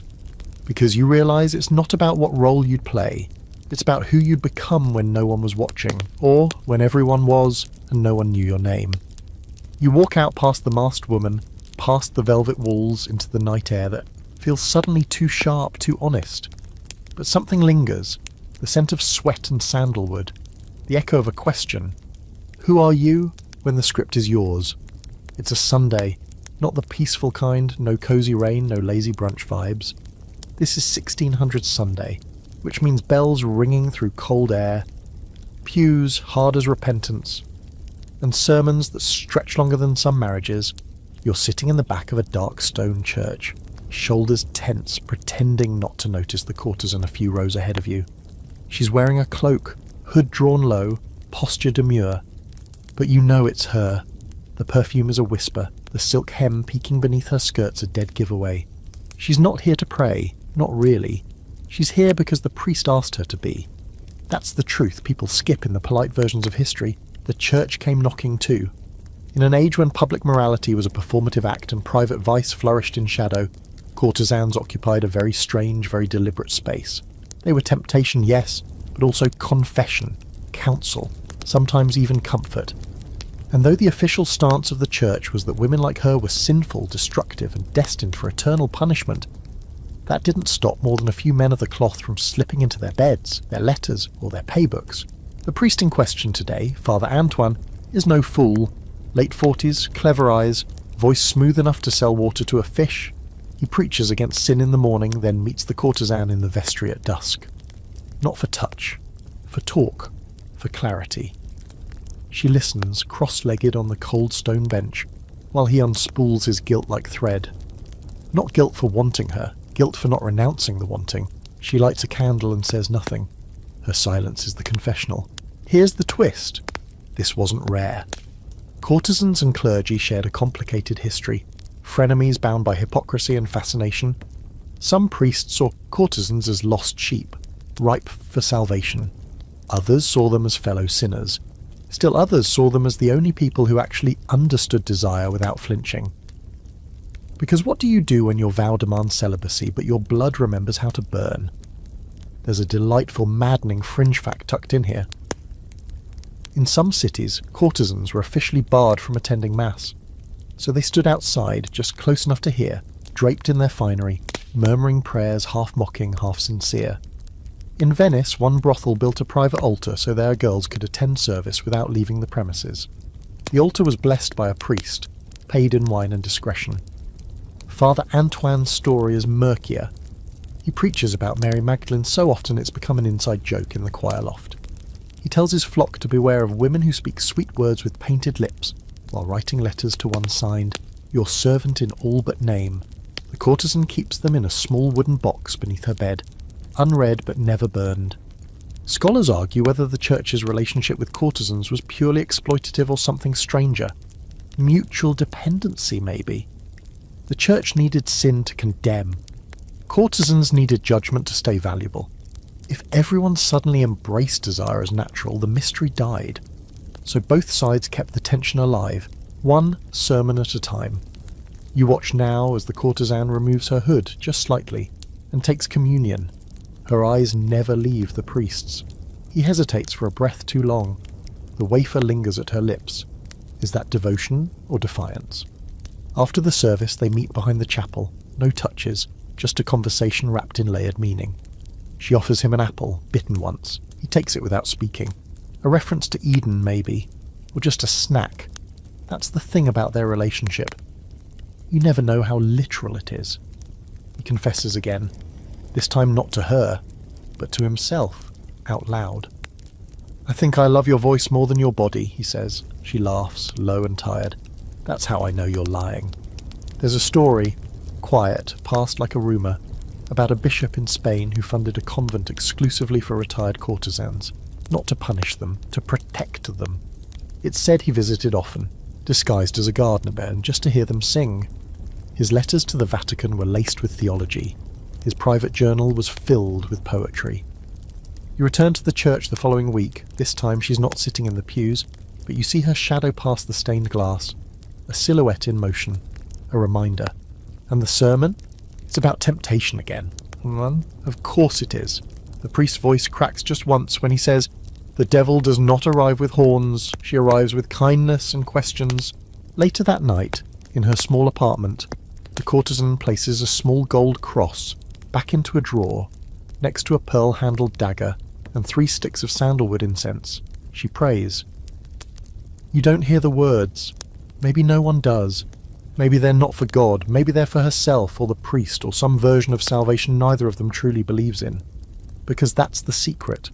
For all the fire and brimstone speeches, for all the whispered sins and veiled accusations, the truth is this: both the church and the courtesan traffic in belief.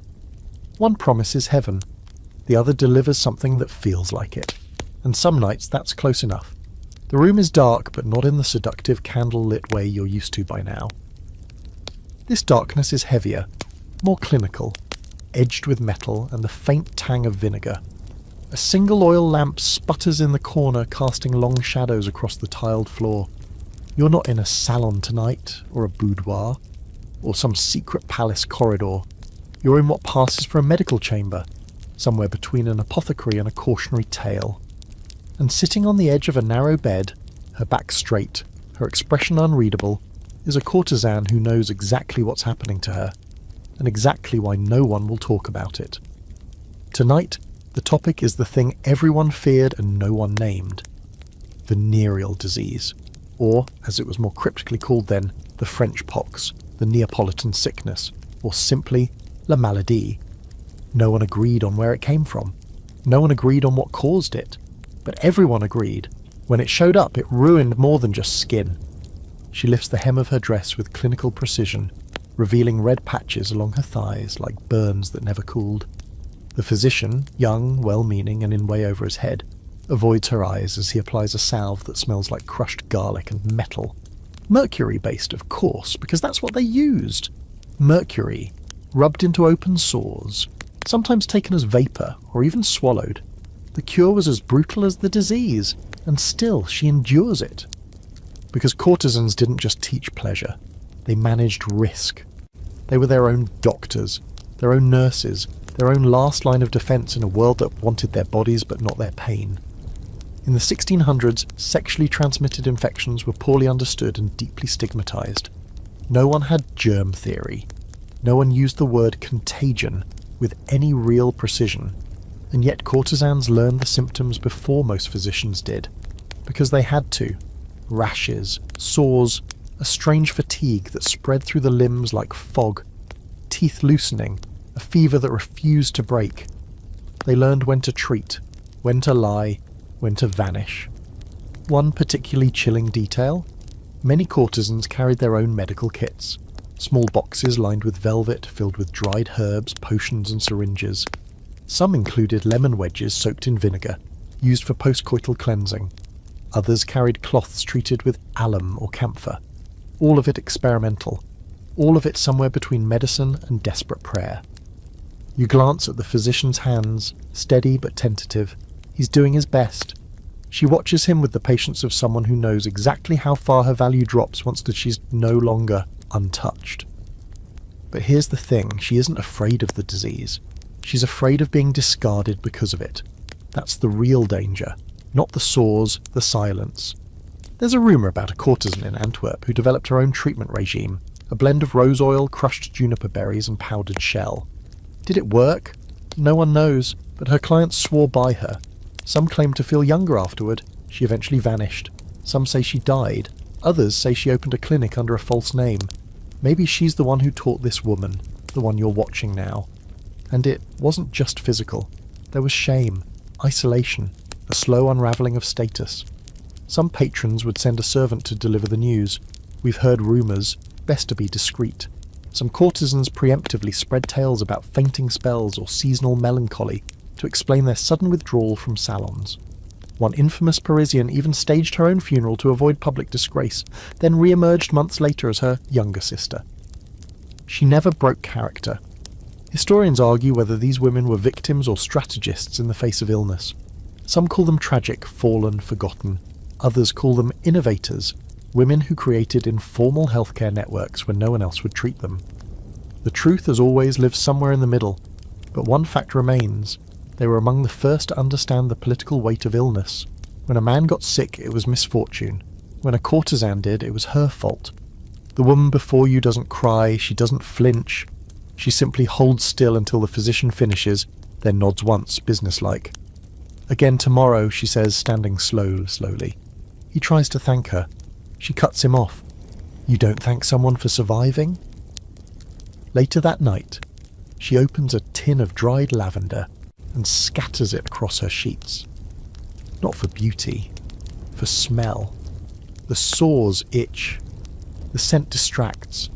She lights 2 candles, one for light. 1, she says, for mercy. You're not sure if she means divine or medical or something more elusive. There's a diary on her desk. Small, bound in calfskin, pages marked with symbols rather than names. You glance over her shoulder and see entries that read like weather reports. Warm, aching, no new flare or red bloom returned near hip. Some pages are just drawings of skin, self-surveillance turned into ritual. And here's a heartbreaking little quirk. Some courtesans began to tattoo small dots on their thighs to track lesions. Not elaborate designs, just pinpricks of ink, a map of damage and healing. A silent language for bodies that couldn't afford to forget where they had already suffered. You leave her room feeling heavier. Not from sorrow, but from understanding. There's a particular kind of strength required to touch so many, to heal so many, and still be punished for the risk it demanded. Courtesans didn't just offer or sex. They offered proximity, presence, and sometimes that cost them everything. Outside, the streets are damp. The moon catches in the puddles like broken glass, and you realise that in the grand, glamorous myth of the courtesan, no one talks about this room, this night, this ache. But maybe they should. It's just before dawn when you find yourself standing behind a half-open door, peering into a room that smells like ink, tobacco, and recently extinguished candle wicks. You weren't invited exactly, but you weren't told not to come either. The room is dim, but your eyes adjust quickly, your curiosity sharpening your vision. There's a man seated at a desk, shirt wrinkled, hair undone, writing a letter with the kind of focus that makes you wonder whether he remembers how recently the courtesan in the next room kissed his throat and made him forget everything else. His name is not one you say lightly. A duke, a general, maybe even a prince, depending on the title he's using this week. He has coin, influence, troops at his command, and secrets he'd rather keep tucked under a silk sheet in a rented apartment than recorded in state archives. That's why he's here. That's why they're always here. You don't see her at first. She's behind a curtain, humming quietly to herself, swaying a little as she folds linens with the kind of attention most people only give to strategy or prayer. She's the courtesan who has known him for almost 3 years. Not constantly, not exclusively, but deeply. She doesn't just know what he wants. She knows when he's about to lie to himself. And tonight he's brought more than gold. He's brought fear. Something's gone wrong in his world of politics and powdered diplomacy. His hand shakes slightly as he signs his name at the bottom of the page. She says nothing. But she lights a candle, because he always talks better in low light. That's the untold truth of courtesan work. Sometimes the men brought more than desire. Sometimes they brought confession. Not the poetic kind, not the midnight murmurs of love. Real confession. The kind that could change borders, destroy marriages, or start wars. And they trusted courtesans with these secrets. Not because the women were safe, but because they were smart enough not to be surprised. There's a famous and unprovable story about a courtesan in Vienna who overheard a plan to assassinate a minor noble. She whispered a warning to the right person. The assassination failed. The noble rose in power, and she disappeared from public view and re-emerged a year later with a house, 2 staff members, and a monthly stipend from someone she never named. In Paris, a courtesan called La Clarté was rumoured to keep a ledger of every conversation she ever heard. Coded, of course. Every name swapped for an alias, every date buried under layers of metaphor. It wasn't blackmail, she claimed. It was insurance. When asked if she was afraid someone would kill her for it, she replied, "I'd be more afraid if I didn't have it." You're beginning to understand that the most valuable thing a courtesan could own wasn't her beauty or charm. It was information. The right whispered detail at the right time could make her indispensable. A lover could be replaced. A confidant, not so easily. Tonight the man in the room finishes his letter and hands it to her without looking up. She scans it, raises one eyebrow, and tears it in half. "Too sentimental," she says. "You'll look weak." He starts to protest, but she's already pulling out a fresh page. "Dictate," she says, and he does. She edits as he speaks, changing phrasing here and there, reordering ideas. When she's done, he reads it over and nods. "You've saved me again." She shrugs. "You should stop needing so much saving." This kind of influence wasn't flashy. It didn't always come with jewels or titles, but it was power. Quiet, strategic, behind-the-scenes power that moved slower but cut deeper. A courtesan could undo a man's career not by betrayal, but by absence. One night away, one refusal to pass along a message, one missed dinner, and the wrong person found out too late what he'd lost. There's something odd in the room, a small painting turned toward the wall. When she steps out to fetch wine, you peek at it. It's a miniature portrait. Him, shirtless, laughing, vulnerable in a way that makes you wince. This wasn't painted for public display. This was kept. You realise suddenly that while she may know everything about him, she also feels it. Not love necessarily, but something heavier, more dangerous. That's the paradox. Courtesans were meant to be detached, professional, in control, and yet every now and then they cared. Maybe not for the man, maybe for what he revealed, or for the way he needed them in a way no one else did. That kind of connection, one formed in trust rather than lust, was both intoxicating and corrosive. It changed them. It always did. There's a scholarly debate about how much access courtesans really had to political secrets. Some argue their influence was overstated, romanticised by later historians eager to make them seem powerful. Others point to the sheer number of noblemen whose letters were later found in private collections, full of phrases like, "Tell her I await her counsel," or "She knows my heart and my plans." If they weren't influencing events, they were at least watching them more closely than anyone else. She returns with wine, hands him a glass, and presses a kiss to his temple, not out of passion, but reassurance. He leaves soon after, shoulders straighter, mask in place once more, and she? She sits down, opens a fresh page in a blank ledger, and begins to write. Not the letter, the story behind it. You walk out under a sky just beginning to lighten. The birds haven't woken yet. The city is holding its breath.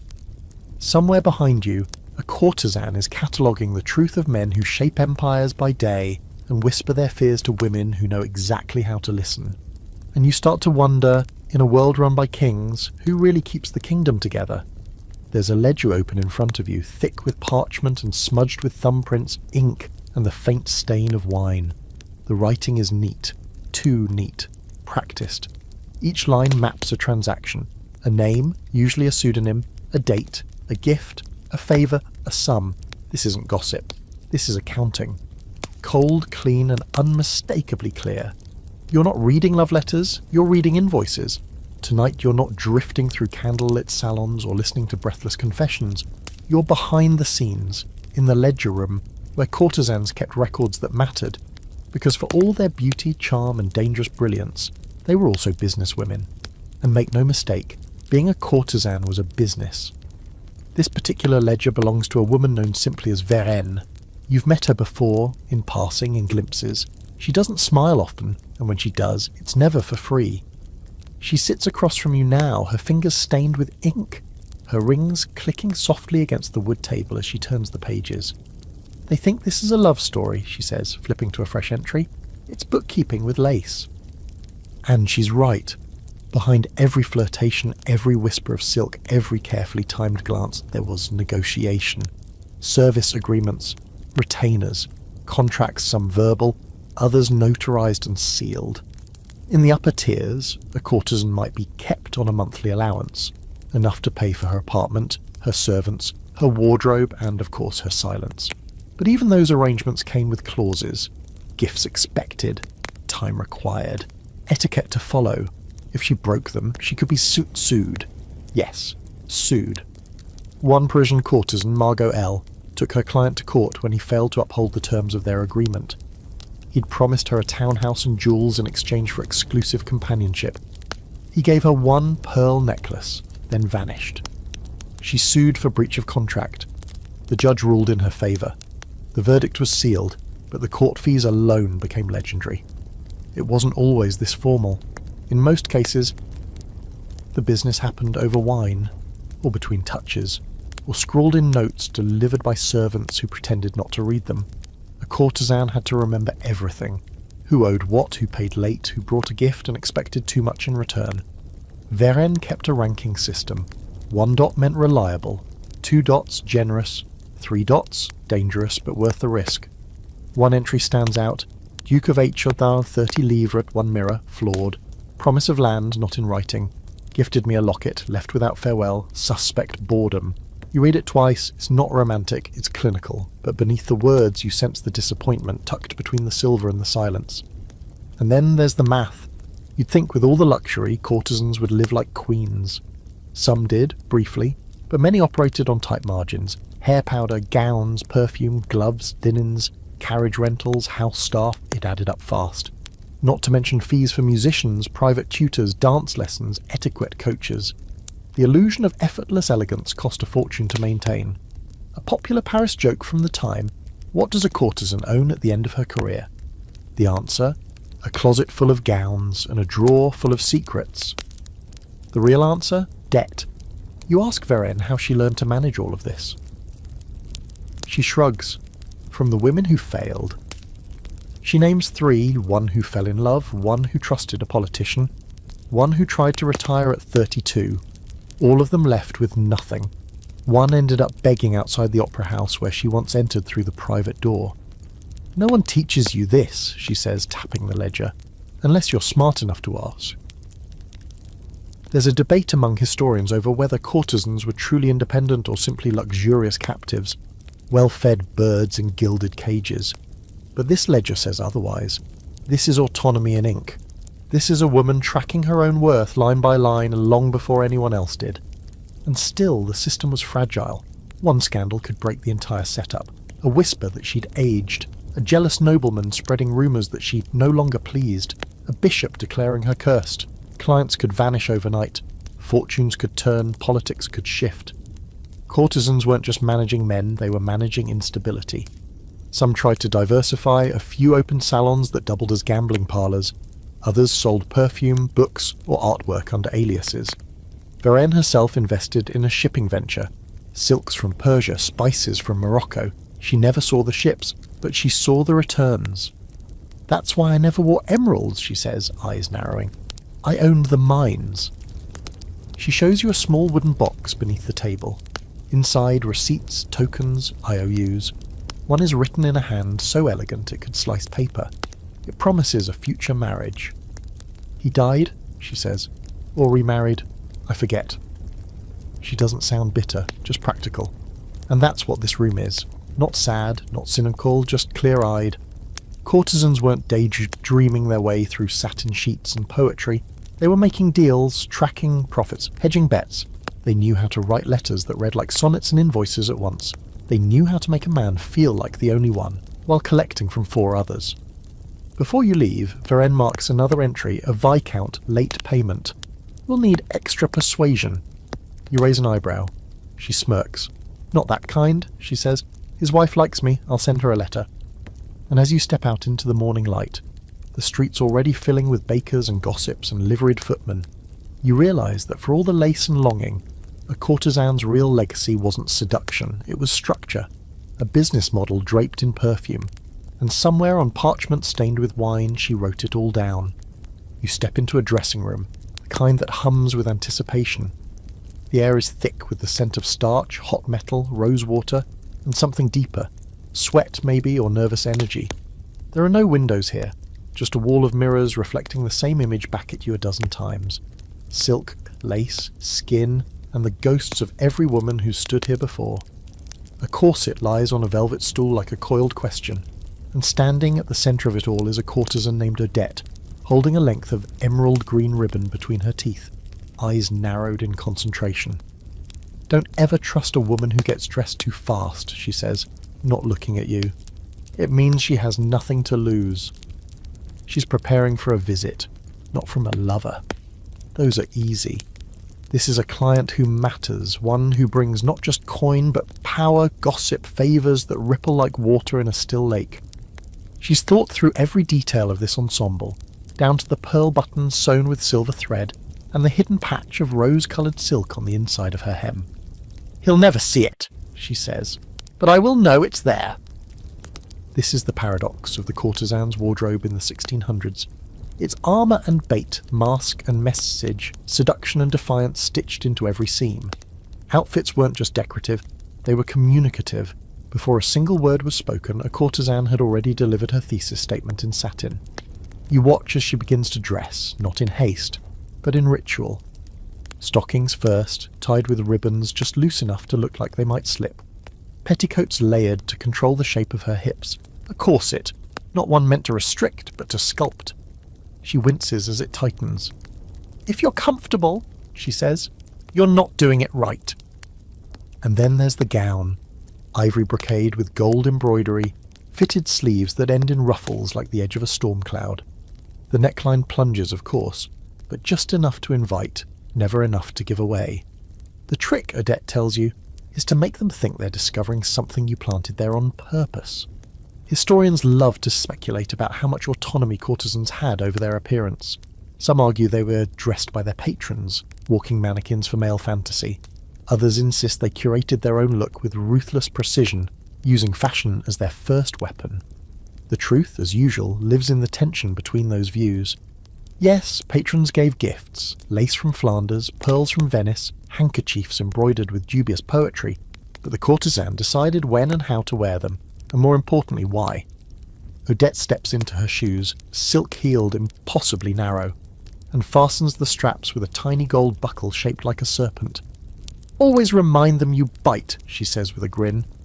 Here's a delightful oddity. Some courtesans wore false beauty marks shaped like hearts, stars, or even crescent moons. Not just on their faces, but on their shoulders, thighs, the backs of their knees. Little secrets sewn into skin.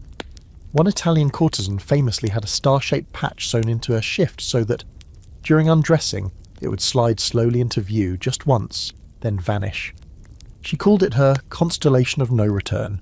You notice now that Odette's mirror is framed with small charms, pressed flowers, bits of ribbon, even a tiny dried fig. Favours, she says, each one a promise kept. You don't ask what kind. Some truths aren't meant to be narrated. She moves on to accessories. A fan made of painted ivory and ostrich feathers, held not for heat but for punctuation. A string of pearls knotted between her fingers. Earrings made from jet dangling just long enough to swing when she turns her head. And gloves, elbow-length, silk-lined, with hidden slits at the palms. You raise an eyebrow. She shrugs. So I can feel the skin beneath the skin. You ask how long this whole process takes. 2 hours, if I'm being modest, she says. 4, if he's important. Then she adds, after a pause, and 5, if I'm angry and want him to wait. There's an open journal on the dressing table. You peek. It's not a diary. It's a ledger of outfits. Each entry details what she wore, to whom, what time of day, what the lighting was like, how much skin was shown, and what result it yielded. Some entries are triumphs. Others end in single-word notes like boring or unmoved. One is underlined twice. Lace chemise, candlelight behind, he cried. Clothing wasn't just aesthetic, it was experimental, strategic. Courtesans studied colour the way artists studied shadow. In Florence, blue silk was known to evoke melancholy. In Madrid, green suggested fertility and cunning. Red, of course, was never subtle. Odette once wore a red silk gown cut to resemble a poppy in bloom. The man she wore it for stuttered for 3 full minutes before remembering his name. But even the best outfit could be ruined by the wrong moment. Timing mattered. Light mattered. So did movement. Some courtesans practiced walking in a gown until they could make the fabric sigh audibly at just the right moment. Others had accidental slips rehearsed down to the second. An off-shoulder lace, a garter peeking during a bow. One woman even trained her maid to misbutton the final clasp, just enough for her décolletage to shift halfway through dinner. And don't forget disrobing. That too was an art. A courtesan never undressed. She revealed. Slowly, selectively, purposefully, and sometimes not at all. Odette once ended an evening with a man fully clothed, him begging to see more. She whispered, "Next time, if you behave." He sent her a pearl necklace and a small horse. There was no next time. She turns to you now, fully dressed, radiant, terrifying. "This," she says, "is what they think they want." She taps her chest lightly. "But this," and she points to her head, "is what they pay for." She exits, leaving behind the faint scent of violet water and the soft rustle of layered skirts. The mirror catches her reflection one last time before she vanishes down the hallway, already becoming myth. And you realise clothing was never just about covering or seducing. It was language, code, a secret script woven in thread and intention. And for a courtesan, every layer peeled away was just another page turned. You're in a quiet room now, much quieter than any of the others. The windows are closed, the air thick with lavender and something smokier. Myrrh, maybe, or the last traces of burnt cedar. The bed is made but barely touched. No gowns tossed across the floor, no smudges of lipstick on the wine glass. The candles are still burning but dim, and the courtesan who owns this room is sitting by the window with her knees pulled to her chest, staring out at nothing in particular. Her name, at least tonight, is Celeste, and she's not performing. This is what it looks like when love stops being useful. She doesn't notice you at first. Or maybe she does and just doesn't care. Her robe is loose, her hair unpinned, and her expression unreadable, somewhere between tired and undone. Not the "I stayed up too late" kind of tired. The kind of tired that sets in when you've loved someone harder than they deserved, for longer than they noticed. People love to ask, could a courtesan fall in love? As if desire and business could never cross wires, as if the heart were a ledger.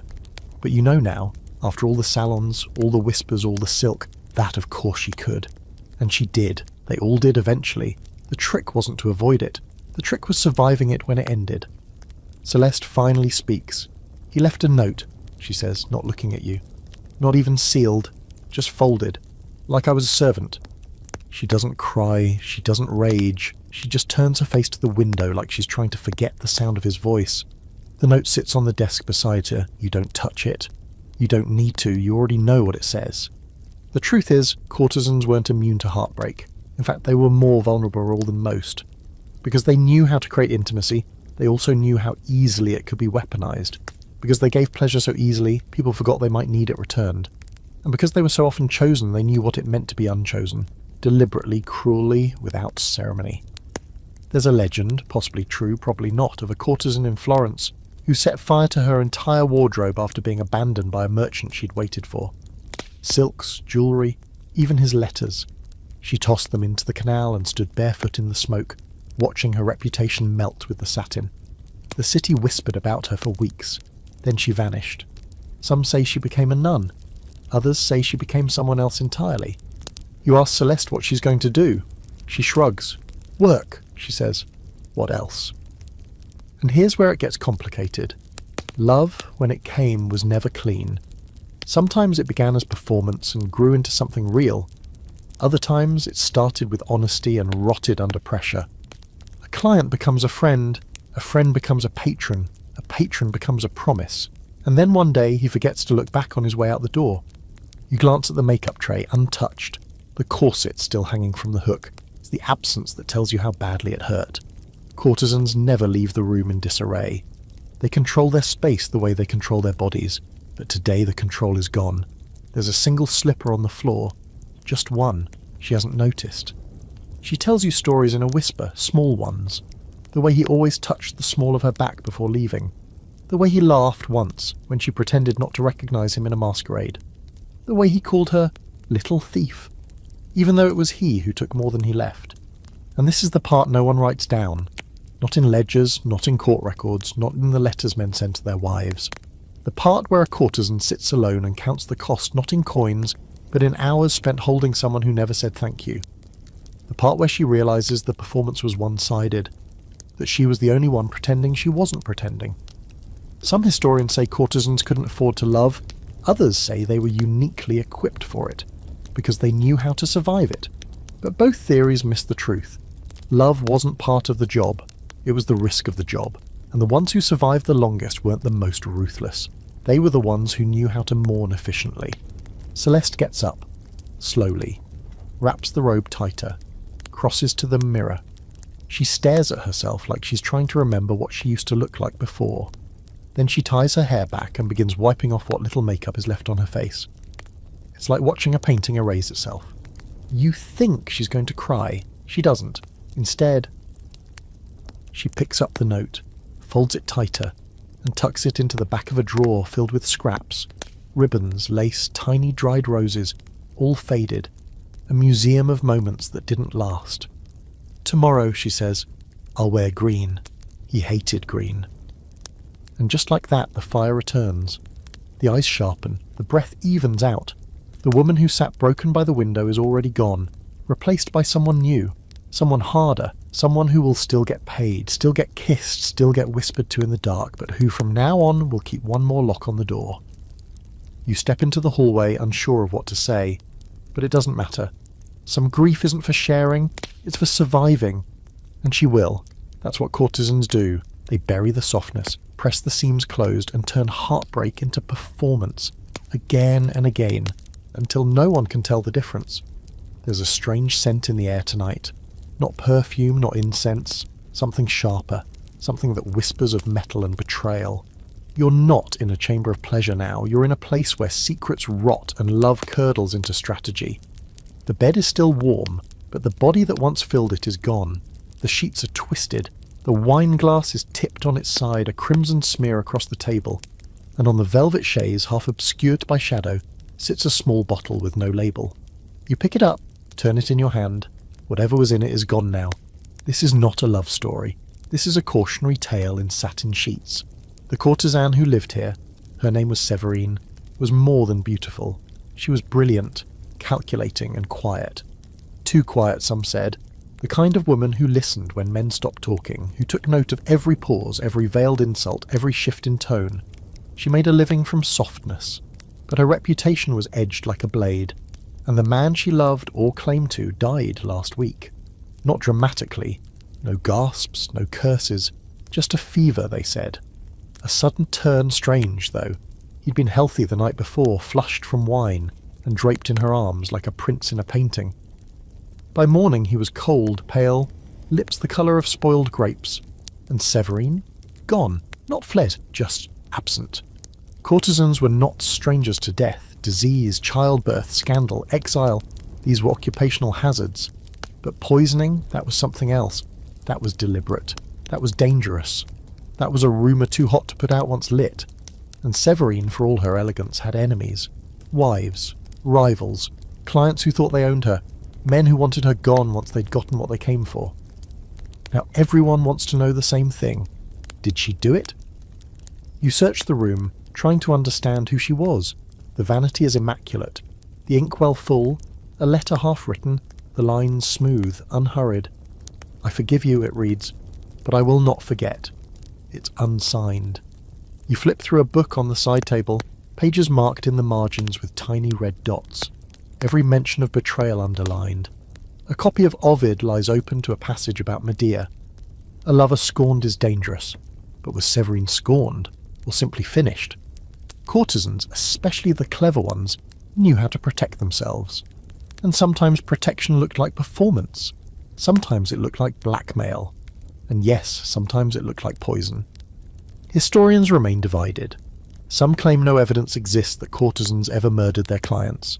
Others point to gaps in court records, the sudden deaths of wealthy men in the company of untraceable women, the whispered legends of powders and tinctures passed from hand to hand behind perfumers' shops. There's a recorded case from Naples, 1623, where a nobleman collapsed in his carriage after leaving a courtesan's home. His widow insisted foul play. The woman in question, never found. Only a locket was left behind. Inside, a tiny dried petal, later identified as foxglove. It was enough for suspicion, not for conviction. Back in Séverine's room, you notice something odd. A small carving knife, polished and clean. Too clean, as if scrubbed in haste. Next to it, a piece of ribbon.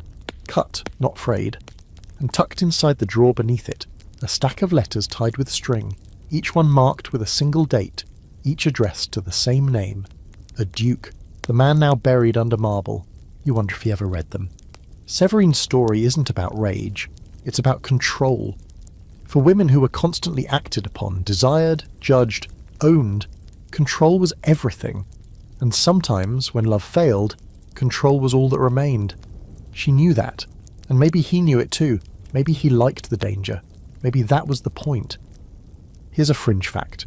In several courts, powerful men kept death clauses in their wills forbidding any gifts or property from going to courtesans. But that didn't stop some women. One famous courtesan had her patron write her name into a piece of sheet music he composed, knowing it would be published after his death. She couldn't claim the money, but she claimed immortality. Maybe that's what Severine wanted. Not revenge, not fortune, just legacy. You glance at the wardrobe, it's empty. No dresses, no shoes, no trace of a woman who once ruled the room. Just a lingering scent, clove and citrus, and a single pin left on the floor. You pick it up. The head is shaped like a teardrop, and no one knows where she went. Some say she fled to Vienna. Others claim she boarded a ship to the east, travelling under a false name, accompanied by a maid who never spoke. A few say she's still in the city, hidden in plain sight, attending masquerades under silk masks, listening for the next man foolish enough to underestimate her. What's clear is this. Severine understood her value, and she knew when it was time to disappear. As you leave the apartment, you look back one last time. The wine glass still glints in the moonlight. The note flutters in the draft like a heartbeat. And the silence? It's not mourning, it's victory. Because in a world that loved to devour courtesans and forget their names, she left behind a story no one would dare stop telling. And that maybe was the point. The wind off the lagoon tonight smells like salt, smoke, something faintly floral. Maybe orange blossom, or maybe just the kind of nostalgia that clings to stories people don't want to let go. You're walking through the outer quarters of Venice now, far from the bustling canals and the echo of music spilling from open salons. This part of the city is quieter, older, and just slightly forgotten. A stray cat watches you from a balcony. Laundry flaps like white flags of surrender in the breeze. Somewhere above you, a woman sings, not well but sincerely. You're not here to meet someone new, you're here to find someone who vanished. The courtesan you're looking for, her name was Mirella, once dazzled the entire city. Her voice could bend a room into silence. Her letters were collected, copied, even faked. Dukes followed her scent through corridors like hounds. She had, for a brief and shining window of years, everything. Then, like a flame pulled underwater, she vanished. Not scandal, not disgrace, just silence. And that silence was loud. Retirement in this line of work wasn't a luxury most courtesans could count on. Some faded gradually, sliding into minor roles in second-rate salons, pretending not to notice that the eyes didn't linger as long as they used to. Others married, usually badly, occasionally for love, but more often for survival. A rare few cashed out at just the right moment and bought properties in their own name under fabricated identities. Those were the smart ones, the cautious ones, the ones who understood the cruel mathematics of desirability. Mirella was different. She was at her peak, still earning, still adored, and yet one morning she simply wasn't there. You climb a narrow stairwell now, its steps bowed with age. A red door opens before you knock. She stands there, older than you remember, but unmistakably herself.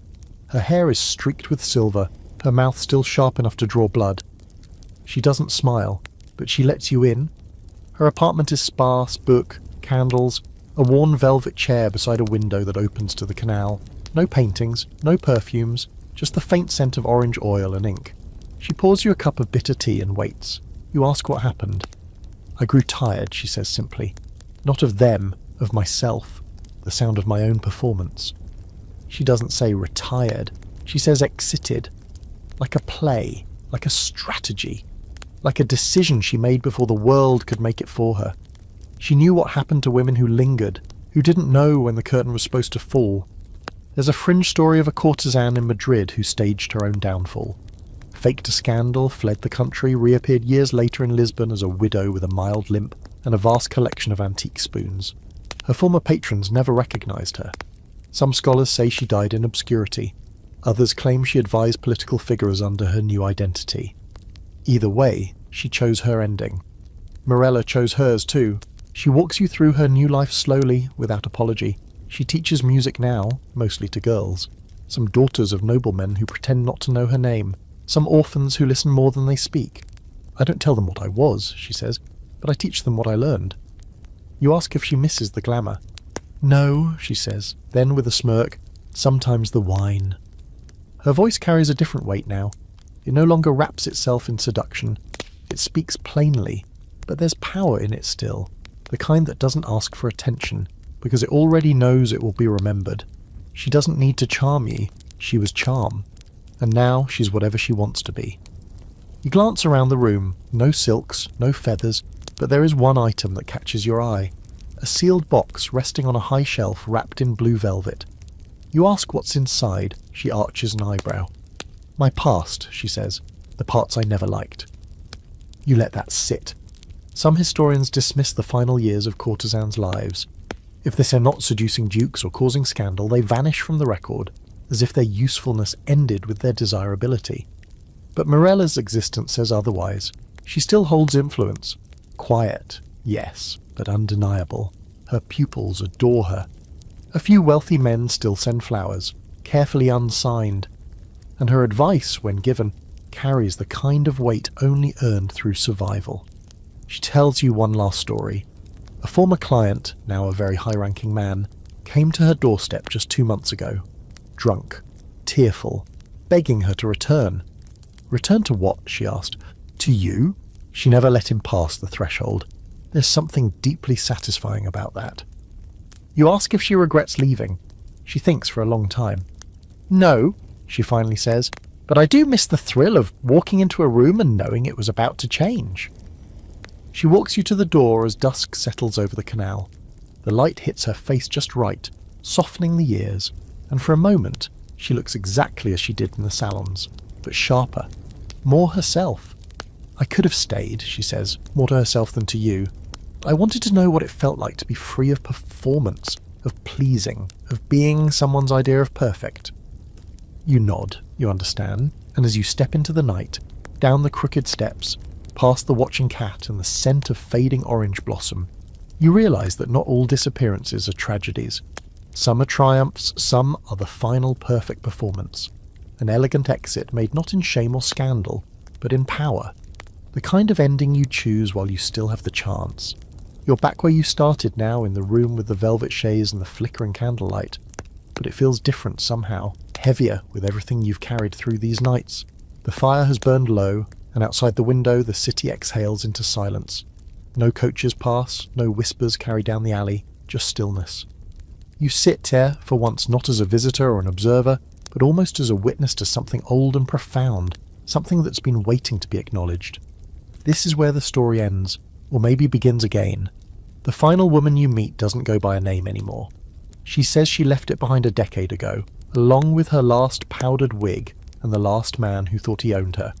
She goes by La Mère now, the mother, not because she had children, but because younger courtesans come to her for lessons, for strategy, for sanctuary. She doesn't wear silk anymore, just black linen, perfectly clean, perfectly sharp, like a shadow that decided it no longer needed a light to define it. She serves you a drink, something warm, spiced, vaguely medicinal. You can't tell if it's a kindness or a test. Either way, you drink. It tastes like cinnamon and iron. La Mère doesn't smile, she just studies you. So, she says, voice low and even, what do you think you've learned? You hesitate, because now, at the end it's hard to summarise. What courtesans taught about sex in the 1600s wasn't just about pleasure. It wasn't even mostly about pleasure. It was about performance, yes, but also power. It was about survival, about wielding knowledge of the body, yours and theirs, as leverage, as currency, as a shield and sometimes a blade. It was about learning to read people before they even knew they were being read, about knowing when to speak and when to stay silent, when to reveal and when to leave something just out of reach. La Mère nods, as if she hears all of that even though you haven't said a word. Most people think we were just paid to be beautiful, she says. We were paid to understand, to predict, to vanish when it was time. And that's what strikes you most. For all their visibility, For all the painted portraits and scandalous letters, for all the poetry written about their mouths and their sighs, courtesans were also expert vanishing acts. They existed at the edges of power, shaping it without claiming it. They trained their voices to flatter, their bodies to disarm, their eyes to see what others didn't. They were educated not in universities, but in bodies, in patterns, in risk. And they left behind no monuments, only rumours. But what they knew, oh, what they knew, matters. They taught that desire could be art, that touch could be political, that silence could be weaponized. They taught that femininity, far from being a weakness, could be crafted into a finely tuned instrument of influence. They taught that sex wasn't just physical, it was spatial, intellectual, emotional. It was layered, strategic, sometimes sacred, sometimes a transaction, sometimes both in the same breath. And yes, they taught men, young aristocrats learning their first lessons in softness, in stamina, in how to listen. Politicians learning that words whispered in bed could shape policy. Clergy learning that temptation wasn't always loud, it could be kind, discreet, inevitable. But perhaps more importantly, they taught each other. Tricks for prolonging pleasure, methods of preventing pregnancy with herbs no one else dared touch, how to spot early signs of illness, how to walk into a salon and make every eye follow, how to write letters that sounded like poetry but were really full of threats, how to leave without ever saying goodbye. And in teaching all this, they became more than objects. They became archivists of human behaviour, chroniclers of want. And now, centuries later, their knowledge echoes in places they were never allowed to enter. There's an open book on La Mere's desk. Not ancient, not precious. Just a journal, leather-bound, filled with her handwriting. Lessons, names, warnings. A new courtesan could learn more in these pages than from any school. You ask if she plans to publish it. She laughs. The world wouldn't believe it, she says, and the people who need it already find their way here. You stand to leave. She doesn't follow, just nods once, sharp and final, like a benediction. Outside, the streets are wet with rain that must have started while you were inside. The night wraps itself around you like a memory, and somewhere above, you imagine her, La Mere, closing the book, snuffing out the candle and disappearing into the dark with the rest of them. But you'll remember everything. The silks and the sweat, the letters and the ledgers, the music and the mourning, the bodies dressed like ideas, and the ideas dressed like women. You'll remember that the real lessons weren't about sex at all, but about survival in a world that never expected them to last. And yet, somehow they did. So now you're lying there, maybe with the light still low, maybe that same soft fan hum in the background still tasting a bit of everything. Amber sweet seductions, bitter absences, silken smoke and secrets you probably weren't meant to know. That's the beauty of stories like this, isn't it? They never fully end. You carry them. They shift how you see things, what power looks like, what love costs, what silence means. Courtesans didn't just teach sex, they didn't even just live it. They translated it, made it into currency, language, weapon, art. And now that you know, it's hard to unknow. Maybe next time you hear someone say, she was just a mistress, you'll remember that hidden ledger, the scent of sandalwood on the page, the mirror with secret constellations. Maybe you'll think of the girl in green silk rewriting her heartbreak as strategy, or the retired woman who still makes powerful men weep with the flick of a single memory, or the lovers who left more than letters. They left influence still echoing behind closed doors. You made it through 30 nights of this world. That's no small thing. You wandered through scandal, sickness, theatre, ink, empire and loss, and you learned that behind every fantasy was a mind sharper than a jeweled dagger and just as dangerous. So exhale now, slowly. Let the lace settle. Let the echoes fade. No need to chase the memory. You already own it. Sleep well, friend. You survived the story. And somewhere in a room scented with old perfume and candle smoke, a courtesan tips her glass to you.